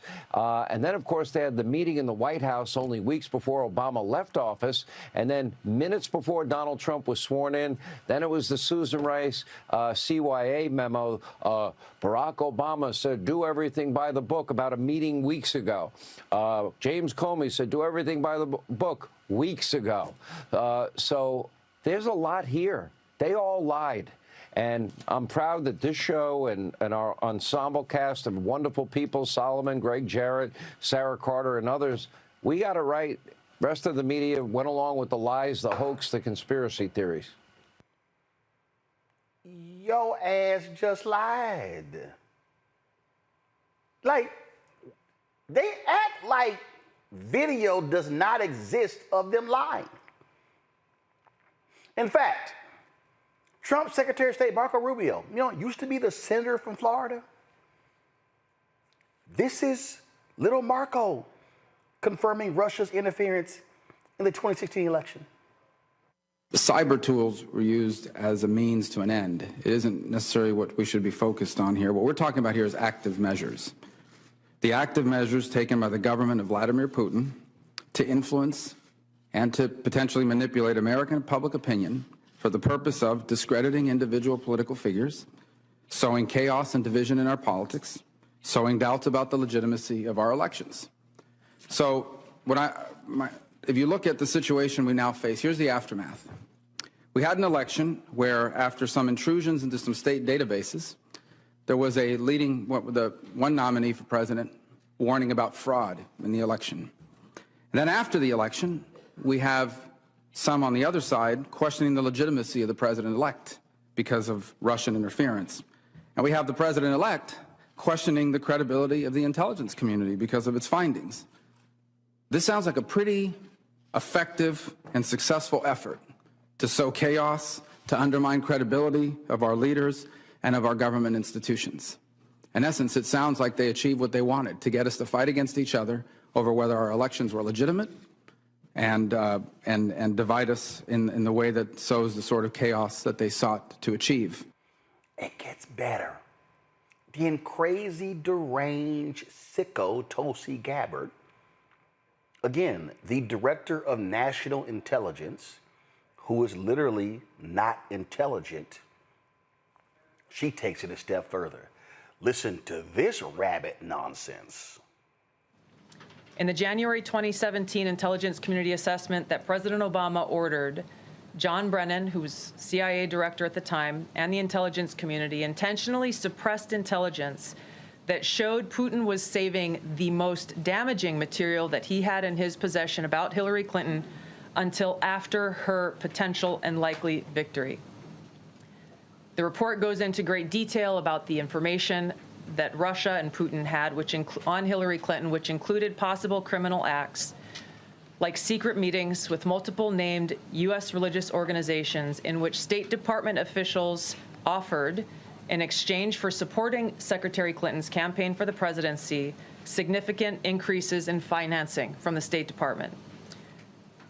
They also had documents that showed the patronage of the State Department to State Department employees who would go and support Hillary Clinton's presidential campaign. There were high-level DNC emails that detailed evidence of Hillary's, quote, psycho-emotional problems, uncontrolled fits of anger, aggression, and cheerfulness, and that then Secretary Clinton was allegedly on a daily regimen of heavy tranquilizers. Then CIA Director Brennan and the intelligence community mischaracterized intelligence and relied on dubious substandard sources to create a contrived false narrative that Putin developed a quote-unquote clear preference for Trump. If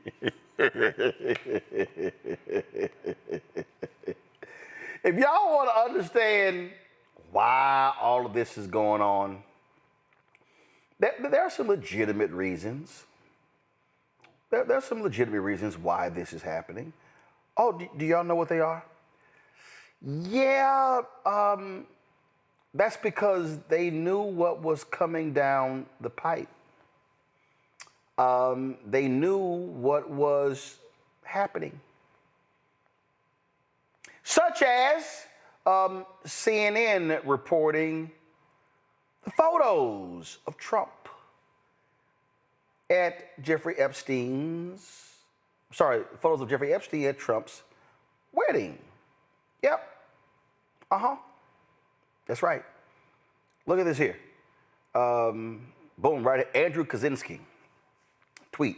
New, we uncovered multiple photos of Jeffrey Epstein at Donald Trump's wedding. Photos of the pair together earlier that year, at an event, and video of Epstein and Trump at the 1999 Victoria's Secret fashion show. Kaczynski had a brief phone call with President Trump this morning. When asked about the wedding photos showing Epstein attended, he responded, "You gotta be kidding me," calling CNN fake news and hanging up. Dude, they have photos of Epstein at your wedding. To Marla Maples. Now the Wall Street Journal, you know, the paper that Trump says is going to sue. Y'all know what they're reporting? Did y'all know that they're reporting that Attorney General Pam Bondi told Trump, "Hey, boss, your name came up in the files. Go to my iPad." Justice Department told Trump in May that his name is among many in the Epstein files. Bondi also told President at the meeting that Justice decided not to release more Jeffrey Epstein documents because of the presence of child pornography and the need to protect victims. How many times have I told y'all Trump lies about lies? So when the reporters asked him about that story, he goes, she never told me that. She never told me that. That boy will lie about a lie. Y'all, this is why they're trying to bring up the Russia stuff. This is why they're talking about the Washington Commanders need to go back to the Redskins. This is why they're talking about toenail fungus or whatever the hell. I mean, they're just going to come up with anything. Right, Rebecca's looking like, what the hell? Rebecca, that's my whole point. They will come up with anything to not have to deal with Epstein because they don't want to have to own up to the fact, Joe, that he was kicking it with the pedophile.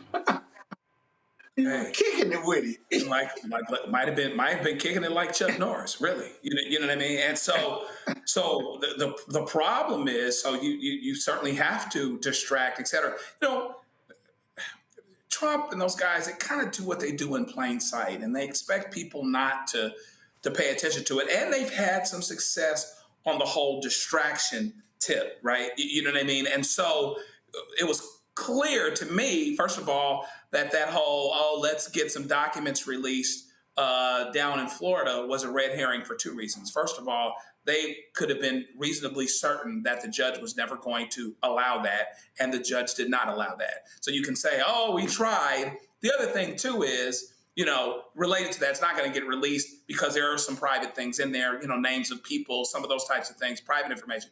But also, it wasn't going to say enough about Trump to make a difference, if anything, about Trump, because Trump wasn't the one being prosecuted at that time related to that issue.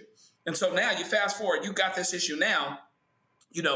Some of us want to talk about the loss of Medicaid. Some of us want to talk about the big ugly bill and things that are happening with that. But these guys are 100% changed the subject. Now they got Obama guilty of treason, even though you've got people that are in the administration now, not just Republicans, actual people who are turning around on the very words that they said years ago. Gabbard, Little Marco. Saying something totally diametrically opposed to what they said not very long ago to help him detract from the issue because that Epstein thing is hot. And I got to tell you, I have to make a confession here. I really didn't think that people would really jump on it. I really didn't think that the MAGA folk would jump on it, particularly because could they be unwise enough to know that if those reports and those lists were actually true and complete, that Trump could potentially be on them? No, Joe, they thought it was going to be Bill Clinton all day. Yeah, that's some sincere blindness. Like, that is crazy. Just like that letter that he wrote to him for his birthday and all of this other stuff. I mean, do you guys really know? See, the problem is, once you start really saying, oh, I want the truth, whatever the truth is, if you rock with Trump, eventually that's going to be a problem. You might have to ignore the truth like you have so many times before. So I'm not sure I put it past you to do that. I mean, they still people, up in the pizza parlor looking for the basement, like it's Pee-wee's Big Adventure, the Alamo. You know what I mean? People are still doing that. It's crazy to me that if you really believe and you really are going after the truth, that this can't bite you at some point, because there's no way that he would not be listed or mentioned in a situation where you're actually having a complete investigation, a complete report. And then the reporting that Bondi has told Trump you're on the list or you're mentioned proves our point. They actually thought, Rebecca, we were going to fall for the okie doke, the banana in the tailpipe. They were like, yeah, they're going to take the bait. They're going to take the bait again. It's like, no, we're not going to fall for the banana in the tailpipe. And they have been trying to switch the story now for 2 weeks. And Rebecca, you can't get, there's some stench that Febreze can't cover up. You're just gonna smell for you're just gonna be funky for a very long time. It's gonna be in your pores. Roland, like I said last week, the cloud of flatulence that people are talking about in DC that's surrounding Trump. Here's the thing. If Leader Jeffries reached out to me and was like, Rebecca, what should I do over the next 45 days? I would tell him to do the following. Get ready and go on Rogan's show.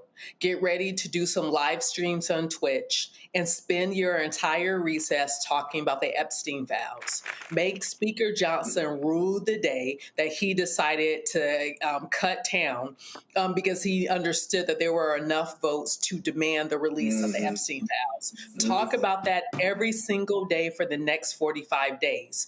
Because if Leader Jeffries wants to be Speaker Jeffries, this is his path to flipping the House next year. Not only that, stir up some trouble in Texas. Connect the attempt to redistrict in Texas as a last and weak grasp that this White House is doing in order to cover up the Epstein files.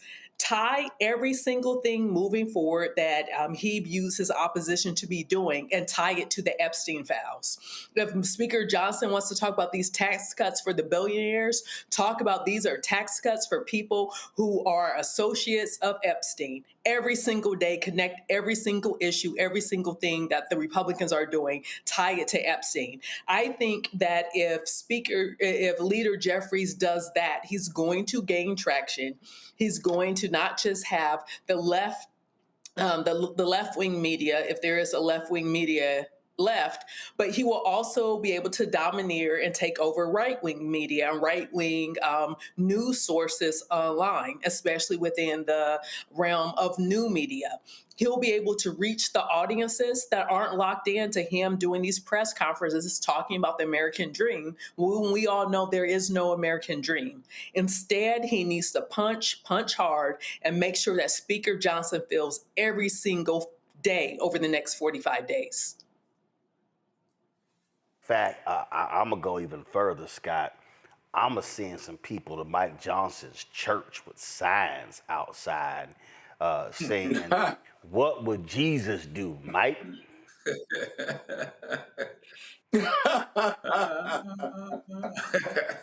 Well, Roland, give me the top 3 reasons why Trump would not release these files. You don't need JFK files, you don't need 3. Scott, you don't need 3. Let me make my point. Scott, no, you asked for 3. You don't need 3. Here's 1. No, it's only one reason. You don't understand. Donald Trump. I was getting to that. No, he hates to admit defeat.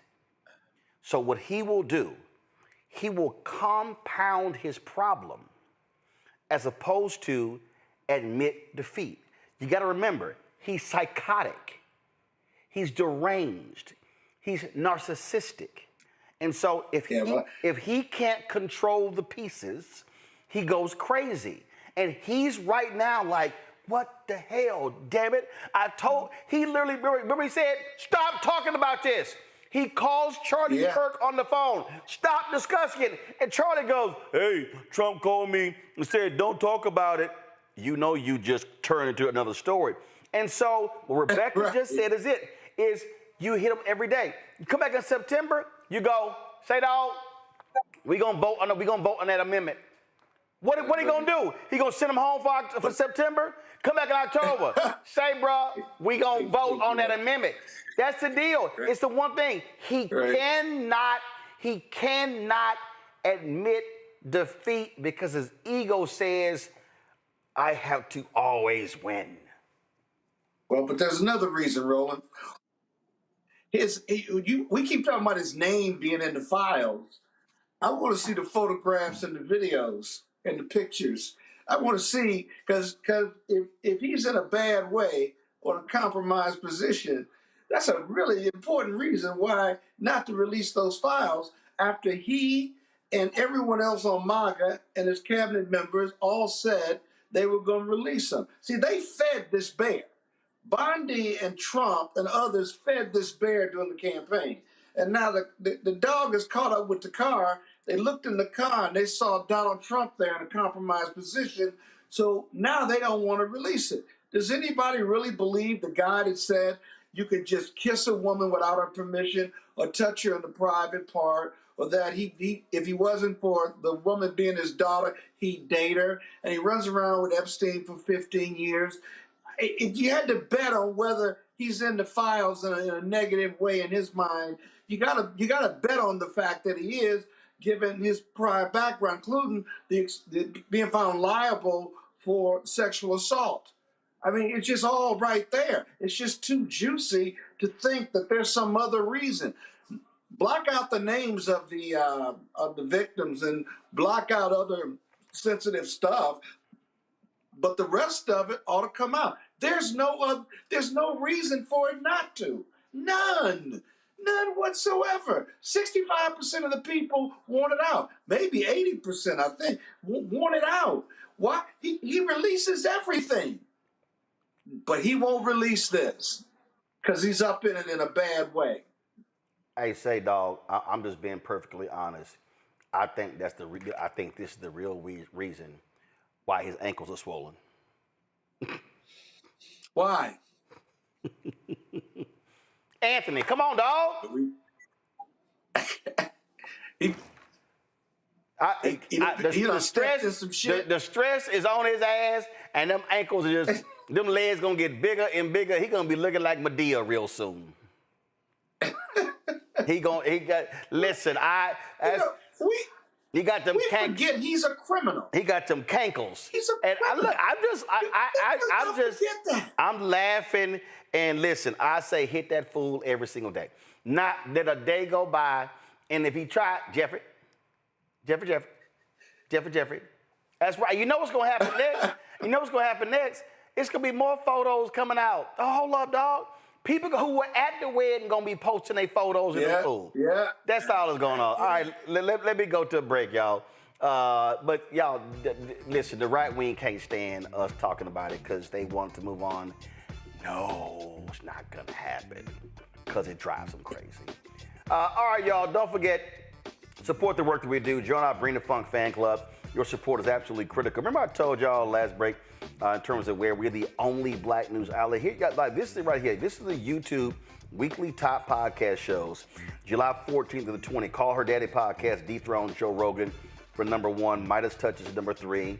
And so when you go on this list, you sit here and you look at all the folks here. You look at all these right-wing shows, and then when you start to look, Gilbert Arenas is 24. Then when you start going through here, Club Shay Shay's 32. Then you got Neil deGrasse Tyson. He's number 34. Then you got some ignorant black conservative dude. And this Devori Doc is another black conservative nutcase. Then you got The Pivot. You got 85 South Comedy Show. You got Nightcap. Then you got, you keep going and you see all of this, Joe and Jada, Fat Joe and Jadakiss. Again, more entertainment. You keep going and you keep going. And you see us. We right there at number 62. 5:20 in the morning. That's Jeff Teague's podcast. If you keep going, Carmelo Anthony. Club 520 is also Jeff Teague's podcast. Real Life Street Stars podcast. You keep going. If you keep going down here, let's see here. That's Benny Johnson. That's the one who took $400,000 a month from the Russians. There you go. And then let's see here. You got Michelle Obama and Craig Robinson. You keep going. Let's see here. I know Joe Budden is down here. And so, all these folks down here, y'all, when it comes to news information, it's just us. And so that's why the support is absolutely so critical. Your support is critical. So Cash App, you see it right here. This is the QR code we use, Stripe. Click the Cash App Pay button to contribute. You can use the same QR code for credit cards. Check some money order, make it payable to Roland Martin Unfiltered. Send to P.O. Box 57196, Washington, D.C. 2003 7-0196. PayPal R Martin Unfiltered, Venmo RM Unfiltered, Zelle Roland at RolandSMartin.com, Roland at RolandMartinUnfiltered.com. And so get it right there. We'll be right back. Next on the Black Table with me, Greg Carr, we look at one of the most influential and prominent Black Americans of the 20th century. His work literally changed the world. Among other things, he played a major role in creating the United Nations. He was the first African American and first person of color to win the Nobel Peace Prize. And yet today, he is hardly a household name. We're talking, of course, about Ralph J. Bunche. A new book refers to him as the absolutely indispensable man. His lifelong interest and passion in racial justice, specifically in the form of colonialism. And he saw his work as an activist and advocate for the Black community here in the United States as just the other side of the coin of his work trying to roll back European empire in Africa. Author Cal Rostiala will join us to share his incredible story. That's on the next Black Table here on the Black Star Network. My name is Lena Charles, and I'm from Opelousas, Louisiana. Yes, That is Zydeco capital of the world. My name is Margaret Chappelle. I'm from Dallas, Texas, representing the Urban Trivia Game. It's me, Sherry Shepherd, and you know what you watch. Roland Martin on Unfiltered.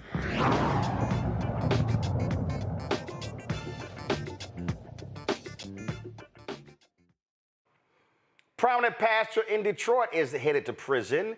Kenneth Flowers, the former pastor of Great New Mount Moriah Missionary Baptist Church in Detroit, pled no contest to several charges of sexual assault. He faced 2 counts of third-degree criminal sexual conduct involving force or coercion. The 64-year-old has been sentenced to 4 to 15 years in prison. Be placed on Michigan's sex offender registry. Charges of first-degree criminal sexual conduct and kidnapping were dropped in the case. He was accused of assaulting a 17-year-old boy in December 2023. The teenager lived in the pastor's neighborhood in Farmington Hills. Folks, anytime you see these white MAGA people, or even some of these blackface MAGA Negroes, I call them the help. Whenever they go, Ketanji Brown Jackson's a DEI hire. Well, guess what? This one user on TikTok did something really interesting. So what he did was, it's called Debunction Junction. That's what he goes by. So what he did was, he said, you know what? Let's use Elon Musk AI tool Grok to actually do a comparison on the Supreme Court justices. And this is what he discovered. She is the epitome of a DEI hire. All right, so this guy is calling Supreme Court Justice Ketanji Brown Jackson the epitome of a DEI hire. But is that true? And I thought what I'd do for this video is compare the last 4 Supreme Court justices to be seated. That's Neil Gorsuch, Brett Kavanaugh, Amy Coney Barrett. These are all Trump nominees. And this is Ketanji Brown Jackson, who is nominated by Joe Biden. And I know a lot of people hate AI, but I love it for unbiased comparisons on multiple variables. And so to start with, we're going to go to Elon Musk's Grok, and I'm going to ask it, can you give me a side-by-side comparison of all the recent Supreme Court justices and their qualifications before being named to the bench? Let's compare the resumes of Ketanji Brown Jackson, Amy Coney Barrett, Brett Kavanaugh, and Neil Gorsuch. I'd like a detailed breakdown of their previous education, clerkships, and experience as both a lawyer and judge before being named to the bench.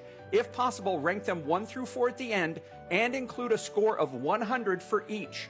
100 being the most qualified candidate ever, and 0 being wholly unqualified. And as you can see, there is my prompt, and here is its reply. It created this massive, long table here of all the information, and then down here at the end, it says that it's going to rank it 20% on education, 20% on clerkships, 30% on legal experience, and 30% on judicial experience. And as you can see down here at the bottom, under the ranking and scoring, it actually ranks Ketanji Brown Jackson first with a score of 92 out of 100. Then it ranks Brett Kavanaugh second with a score of 88 out of 100. If we scroll down here, you'll see that Neil Gorsuch takes third with a score of 86 out of 100, and last is Amy Coney Barrett with a score of 80 out of 100. And then just for good measure, I said, if you did this same analysis with all 9 Supreme Court justices at the time they were nominated, can you give me the same rankings and score? And here's how Grok ranked all 9 Supreme Court justices, with Sonia Sotomayor taking first with 94 out of 100, and Amy Coney Barrett isn't last anymore. That belongs to Clarence Thomas with 78 out of 100. So I'm sorry, conservatives, if you're looking for DEI hires that have been placed on the Supreme Court, this is your number 2 offender, and this is number 1. Ain't that something, Scott? Now, of course, first of all, we know they don't care, but they love throwing it out there. And so, and I say this to all the black people, you can that analysis right there shows you can try to sit here and wave your degrees, defend yourself. They're racist. They'll never concede it. They don't want you there. Yeah, but they're hypocrites too, because we know that Justice Clarence Thomas was not the most qualified at the time under Bush, for sure. And I don't know Amy Barrett very well, her judicial history, but AI says she's ranked second to last and lower than the last 4. I can believe that. Black people, few of us get to fail forward. When we fail, we go back. But people with no melanin in their skin, they keep winning. They keep going forward. Mediocrity is the order of the day, and we still, even in 2025, have to be bigger, better, brighter, stronger, faster, more intellectual, harder, more hardworking than our white counterparts, whatever the industry is. It is a fact. If you want to challenge me on that, I've had these discussions with leaders in other industries, all of them. And if you're black and at the top of your game, I got to tell you, you work twice as hard, but you're twice as credentialed as your white counterparts. You just are across the board. And so this is our reality. I tell young people all the time, racism always has a presence, but your grandfather, your father, and your great-grandfather suffered more, had to work harder, and did more than where we are in 2025. This is why I say, Rebecca, with all seriousness, sincerity, conviction, fuck them. Wait, what'd you say? What'd you say? Fuck them. I am not going to give you a TED talk on my credentials. Really? Because the other ones ain't shit.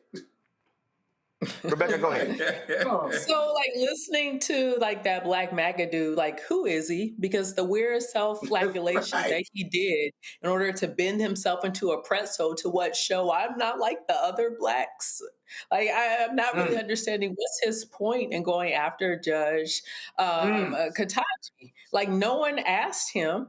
And he didn't have any metrics to really articulate his point. That just doesn't make sense. So it's like all these randoms are just doing rage bait on social media. And what's unfortunate, many of these platforms reward that rage bait, and then it gets monetized. Yeah.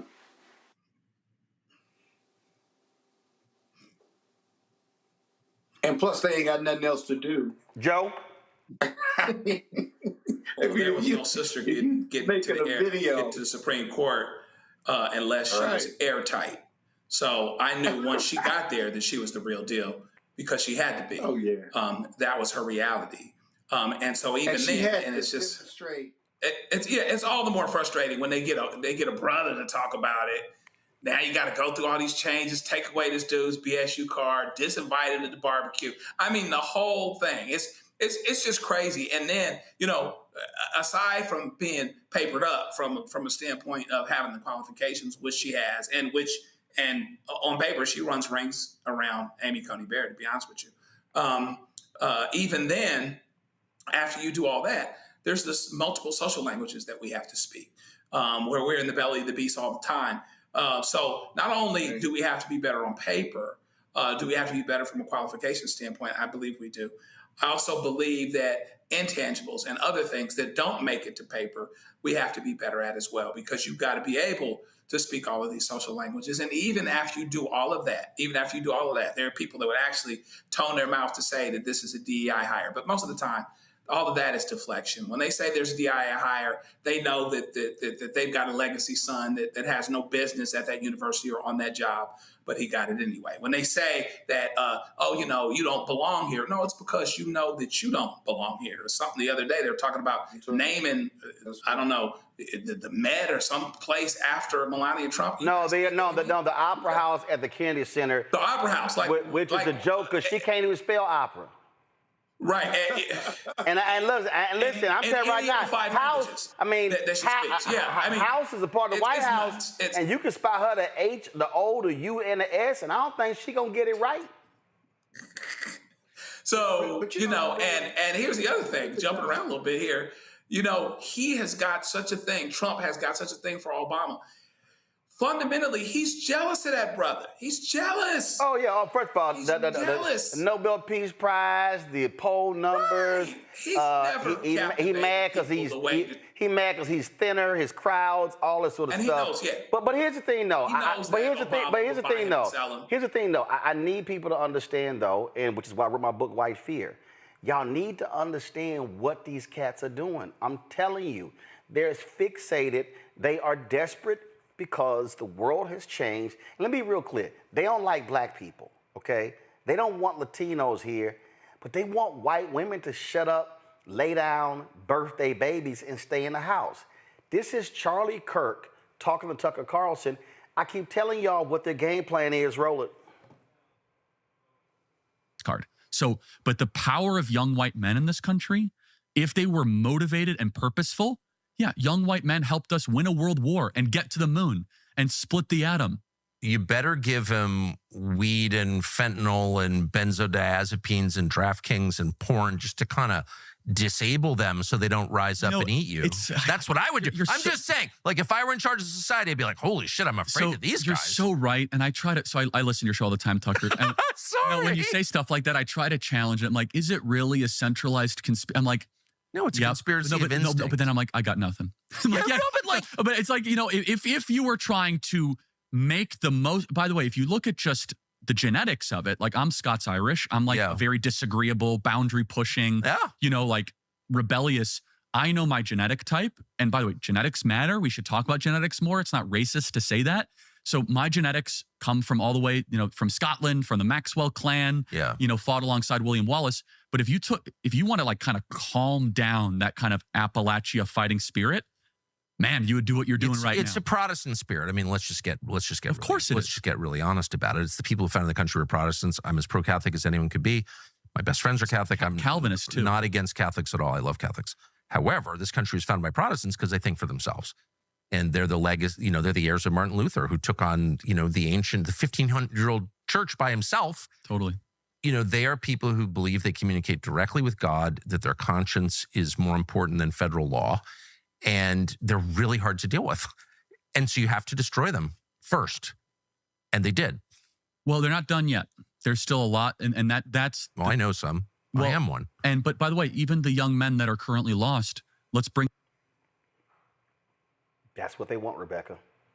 They are trying to they're trying to galvanize young white men because and their whole deal is to these white men, you're being left out. It's DEI. It's those women.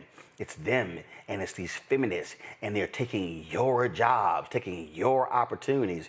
And Charlie Kirk's whole mission, and Charlie Kirk is a white male college dropout who is not the brightest bulb in a dark room. And he actually represents many of these dumbass white men in the country who want, they're the ones who want to go back to how America used to be, where they ran everything. Rebecca, go ahead. Yeah, so the ideology that he's espousing is of the 3%ers, right? The 3%ers really isn't about a quantifiable 3%, but is literally, they believe there are three sets of people who belong in this country. The first set are the WASP. So when you hear them talk about the white Anglo-Saxon Protestants, specifically, we're not talking about Eastern Europeans or those white immigrants, European immigrants who came in like second, third, and fourth, and fifth, and whatever current wave we are in European immigration to the United States. They're talking about those original descendants of Anglo-Saxons. That was very clear listening to both Tucker and Charlie talk about it. They believe that they're the first folks who actually have the authority or are the true Americans. The second group are veterans. They believe that if you fought for this country, then you too are owed a piece of this country. The third group, ironically, are descendants, African descendants of American slavery, because they believe, and I'm part of that group, they believe that we are here not because of equality, but we're here to have servitude to the WASP. And so what they are espousing is a clear white nationalist ideology that doesn't include every white person. So what's really interesting is we're seeing a flatness in race in this country, and we're seeing that white people are struggling with the loss of their identity, of their ethnic identity, their ethnic heritage, because they have succumbed to the ideology of whiteness. We know that as different waves of people have come into this country, if we could start like maybe with the 1880s, go to the 1890s, early, the turn of last century, one of the things that we noticed by the time that European immigrant that's from a non-Anglo-Saxon country, by the time they're second generation in this country, they have now been washed, and now they are now deemed as white folks. So that nationalist agenda that we just saw doesn't include any of those people, quite frankly, who probably immigrated from Europe, probably post 1830s. So it's really interesting, especially when we look at our Hispanic brothers and sisters trying to talk about how they're white just because they're ethnically Hispanic, but racially they are considered white. The Tucker Carlsons of the world, the Charlie Kirks of the world, they do not consider you to be white because you are not a part of that original WASP group, which is really interesting, watching some of those same Hispanic people on TikTok saying, well, this is not what I voted for. You were never included in this equation of white nationalism. So I think it's very important for people to go back and read some of those writings from over 250 years ago to understand what this fight, what this battle that we're in actually is.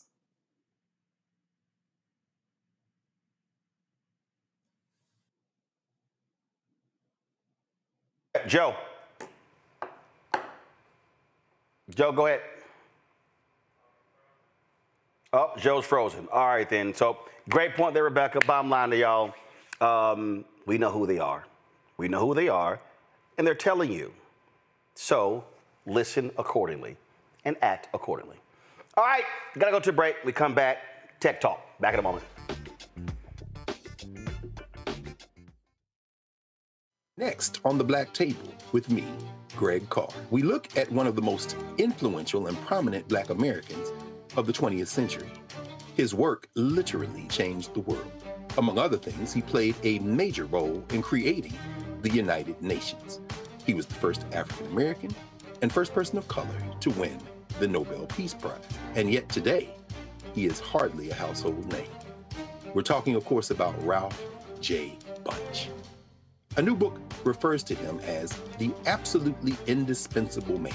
His lifelong interest and passion in racial justice, specifically in the form of colonialism. And he saw his work as an activist and advocate for the Black community here in the United States as just the other side of the coin of his work trying to roll back European empire in Africa. Author Cal Rostiala will join us to share his incredible story. That's on the next Black Table, here on the Black Star Network. Carl Payne pretending to be Roland Martin. Holla! You ain't got to wear black and gold every damn place, okay? Ooh, I'm an alpha, yay. All right, you're 58 years old. It's over. And you are now watching Roland Martin Unfiltered. Uncut, unplugged, and undamn believable.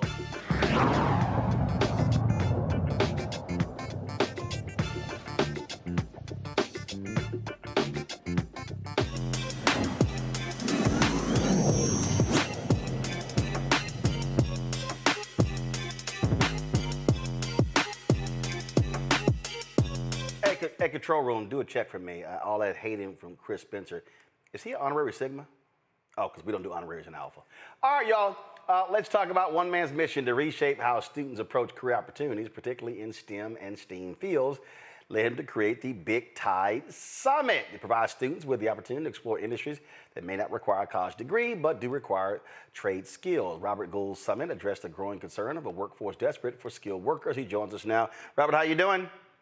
Hello, Mr. Martin. How you doing, sir? Good evening. So how long have you at this summit? We've had it for 4 years now. In 3.5 years, we scaled from 20 people in a room with a vision and a dream to serving over 7,000 students. We're in 12 counties across the Southeast, and we're building the next generation of leaders in tech and in STEM, particularly in rural areas, providing access to people who have typically been inaccessible. So we're so excited about it and honored to be here with you today, sir. It's an honor. Are these high school students, college students, or a mix?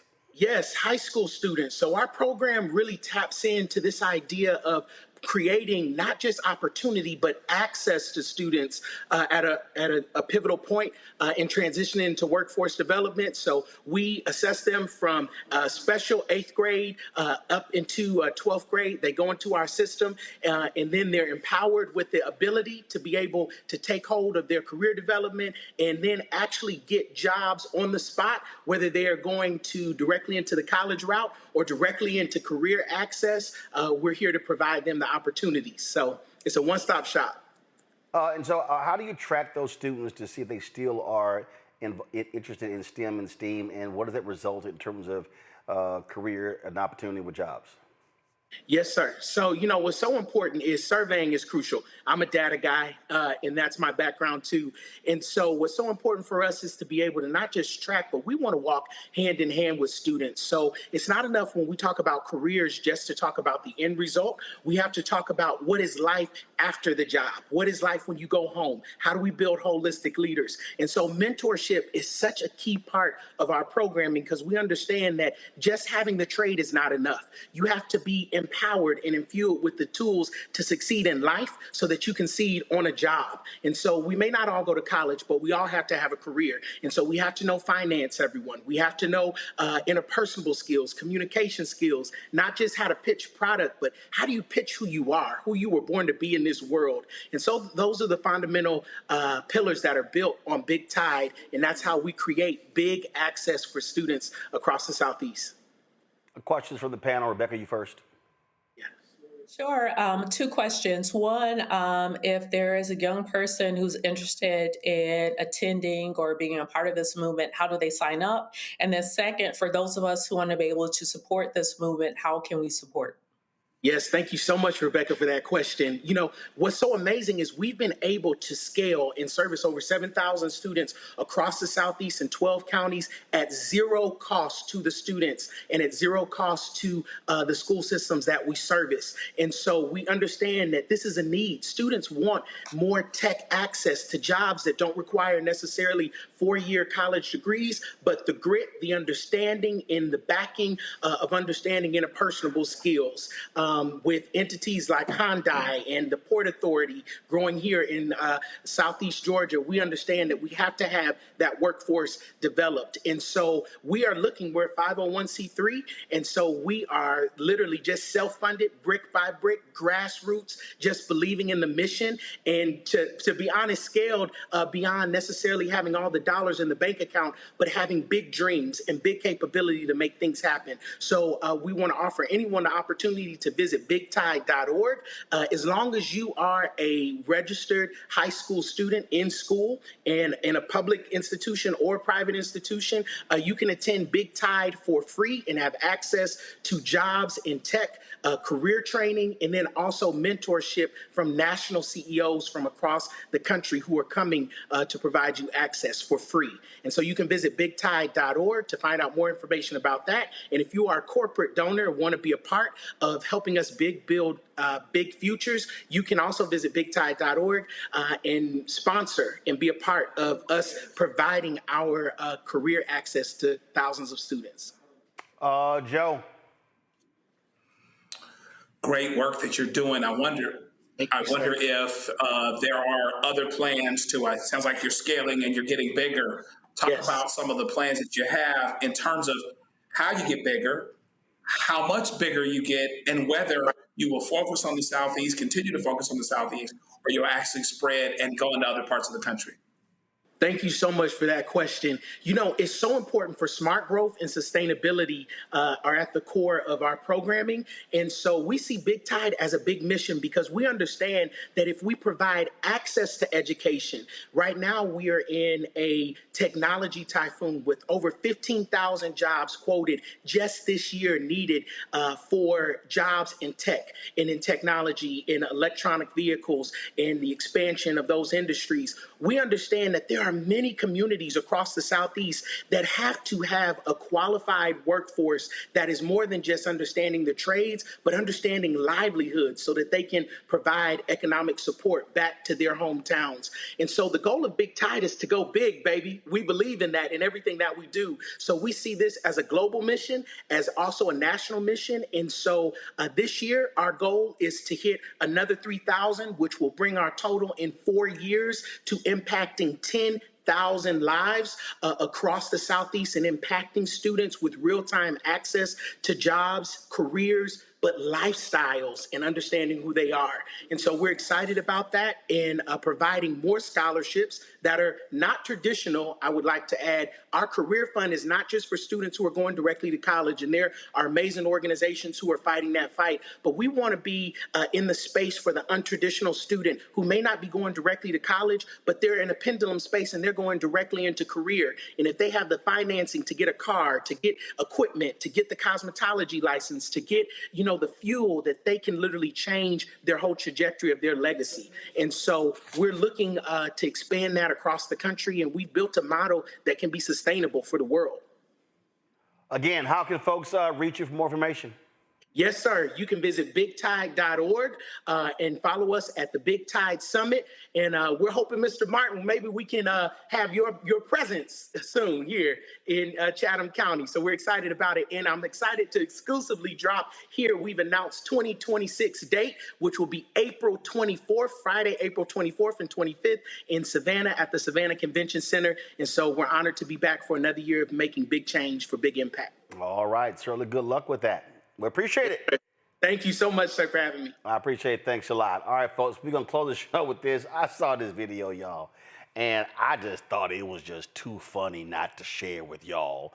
A lot of these little white, crazy MAGA people love to keep talking about, go back to Africa. So this one brother was like, all right, that's what y'all want me to do? Help me. Go back to Africa. Say less. All right, folks, you asked and you shall receive. So let's fucking make this shit happen. I have now started a Give, Send, Go campaign to send my black ass back to Africa. The goal is to raise $30K by August 12th. Because tickets are expensive, visas are very complicated. I'm black, inept, broke, and I need help from you good white people. Please. Don't just waste your time and energy writing angry comments in my comment section. Actually do something about it. You can actually make a difference. Every dollar that you donate gets me one step closer to disappearing from your perfect America and far, far away from you and your beautiful white children. So help me leave for good. It's a win-win for everyone. See, that's how you do it. Y'all pull up how much he's raised. Y'all pull up the graphic. Y'all pull up. What is that? First of all, $447. That's it. $447. See, them fools always got something to say, and so he's like, okay, all right, this is what y'all want to do. It's not a problem. It's not a problem. Now, y'all know what this reminds me of. Y'all remember that black woman? Remember that black woman who screwed over MAGA? Remember she got them fools to pay off $150,000 of her college debt? Y'all remember this sister right here? Y'all remember? She went there, MAGA, make America great again, and just totally jacked them up. So I think it's a brilliant idea. See, that's what you do. That's what you do, Rebecca. You sit there and you trash these fools and you play with them, and it's like, put your money where your mouth is. Put your money where your mouth is. And so, I wouldn't have asked for 30-some-odd thousand. I would have said, now go ahead and put about $250,000. Put in about $500,000. Essentially what he's saying is that's what the racist white folks did, to sent enslaved folks of African descent from here to Liberia. Like, look, if they're sick and tired of us, if you're sick and tired of us talking about white supremacy and white nationalists and all this other stuff, go ahead and just pay us our reparations. You do that and you could go run and do what you want to do. Because if I get the money that's owed to me and my family, then I understand how I can compete, because I understand how my family has survived. And I understand the talent that's in my family and many other descendants who were forced on these shores. It's like, we know how to compete, so give us our resources and we will beat you every time. Joe? Yeah, listen, like Gwen Guthrie said, no romance without finance. So I'll be from Missouri, so just go on and show me the money, and we can talk and see what's what. You want to hustle, put your money where your mouth is. Let's see, love not in word, neither in tongue, but in deed and in truth. So pay me, run me my money, and that'll be that. Yeah, it's as simple as that. So all y'all folks who run y'all miles and everything, I mean, that's how you hit them with. Oh, real quick, before I go, you know Trump people going crazy. You know Manuel Abrego Garcia, you know, they've been bouncing that man back and forth from Maryland to El Salvador and back, trying to charge him with all kind with, you know, sex trafficking and everything. Well, guess what? A federal judge in Tennessee said, hey, y'all got to release him. Then a federal judge in Maryland said, y'all got to release him too. And then told ICE, y'all can't rearrest him. So they don't know what the hell to do. But I'm sure they're going to probably appeal to the Supreme Court. But we're dealing with incompetent people. That's what we're dealing with, and that's what happens. MAGA wanted this, and so we got to deal with this crap for the next 3 years and 6 months. But I love it when they take L's. All right, Scott had to go early. Let me thank Joe. Let me thank Rebecca. I really appreciate it. Thank you so very much. Hey, folks, thanks for tuning in as well. Don't forget, we want y'all to support the work that we do. John Bring the Funk Fan Club. I told y'all, I showed y'all earlier, that when it comes to, you know, you're watching one of the top podcasts on YouTube in the country. They came out with their ranking. Last week, I think we were 76. This week, we're 62. And we're the only black news podcast. We're the only one on this whole list, y'all. Everybody black, everybody else is entertainment, sports. Neil deGrasse Tyson, you know, he does astronomy, science, whatever. But hey, ain't nobody else doing black news. Y'all, there's nobody else doing what we're doing here at the Black Star Network. Nobody. There's nobody in black-owned media doing what we're doing. When it comes to covering stuff and who's going to be on the scene, like I had some fool on my talking about, yeah, you ain't out here in the streets. Really? It's amazing how many times we broadcast from all around the country. Quite interesting, quite interesting. So we're doing the work, but your support is critical. Our goal is to get 20,000 fans raising $1 million. It's $50 each a month. $4.19 a month, 13 cents a day. If you want to contribute via Cash App, use the Stripe QR code. You see it right here. Click the Cash App pay button to contribute. Then, of course, checks and money order to make it payable to Roland Martin Unfiltered. P.O. Box 57196, Washington, D.C. 20037 7-0196. PayPal, R. Martin Unfiltered. Venmo, RM Unfiltered. Zelle, Roland at RolandSMartin.com. Roland at RolandMartinUnfiltered.com. Venmo, again, RM Unfiltered. Zelle, Roland at RolandSMartin.com. Get my book. Download the Black Star Network app, Apple phone, Android phone, Apple TV, Android TV, Roku, Amazon Fire TV, Xbox One, Samsung Smart TV. You can also, of course, get my book, White Fear, How the Browning of America is Making White Folks Lose Their Minds. Available bookstores nationwide. Get our Roland Martin Unfiltered gear, like the t-shirt I have on. This is FAFO 2025, our new shirt. We put Project in here crossed out. I'll get that this weekend. So you want to get our new shirt. We got a new vendor as well. So go to shopblackstarnetwork.com for our shirts, hats, mugs, all that good stuff. Also, if y'all want to get some black-owned products, so you see them right here to my right, all these products here are on our website, shopblackstarnetwork.com. Now, to give me a shout out to this, I don't want the wide shot. Give me a close-up of the products. You got Leafy toilet paper. You've got Kavan Foods. You've got the Relish. You've got all these products right here. Go to shopblackstarnetwork.com. And, of course, support fan base. Download the app. And, of course, if you want to participate in their Series A raise, then you can also, the goal is 17 million. You can get that get more information at startengine.com/fanbase. Y'all, that's it. I'll see y'all tomorrow right here. Roland Martin Unfiltered on the Black Star Network. Time for Truth Talks. Holla!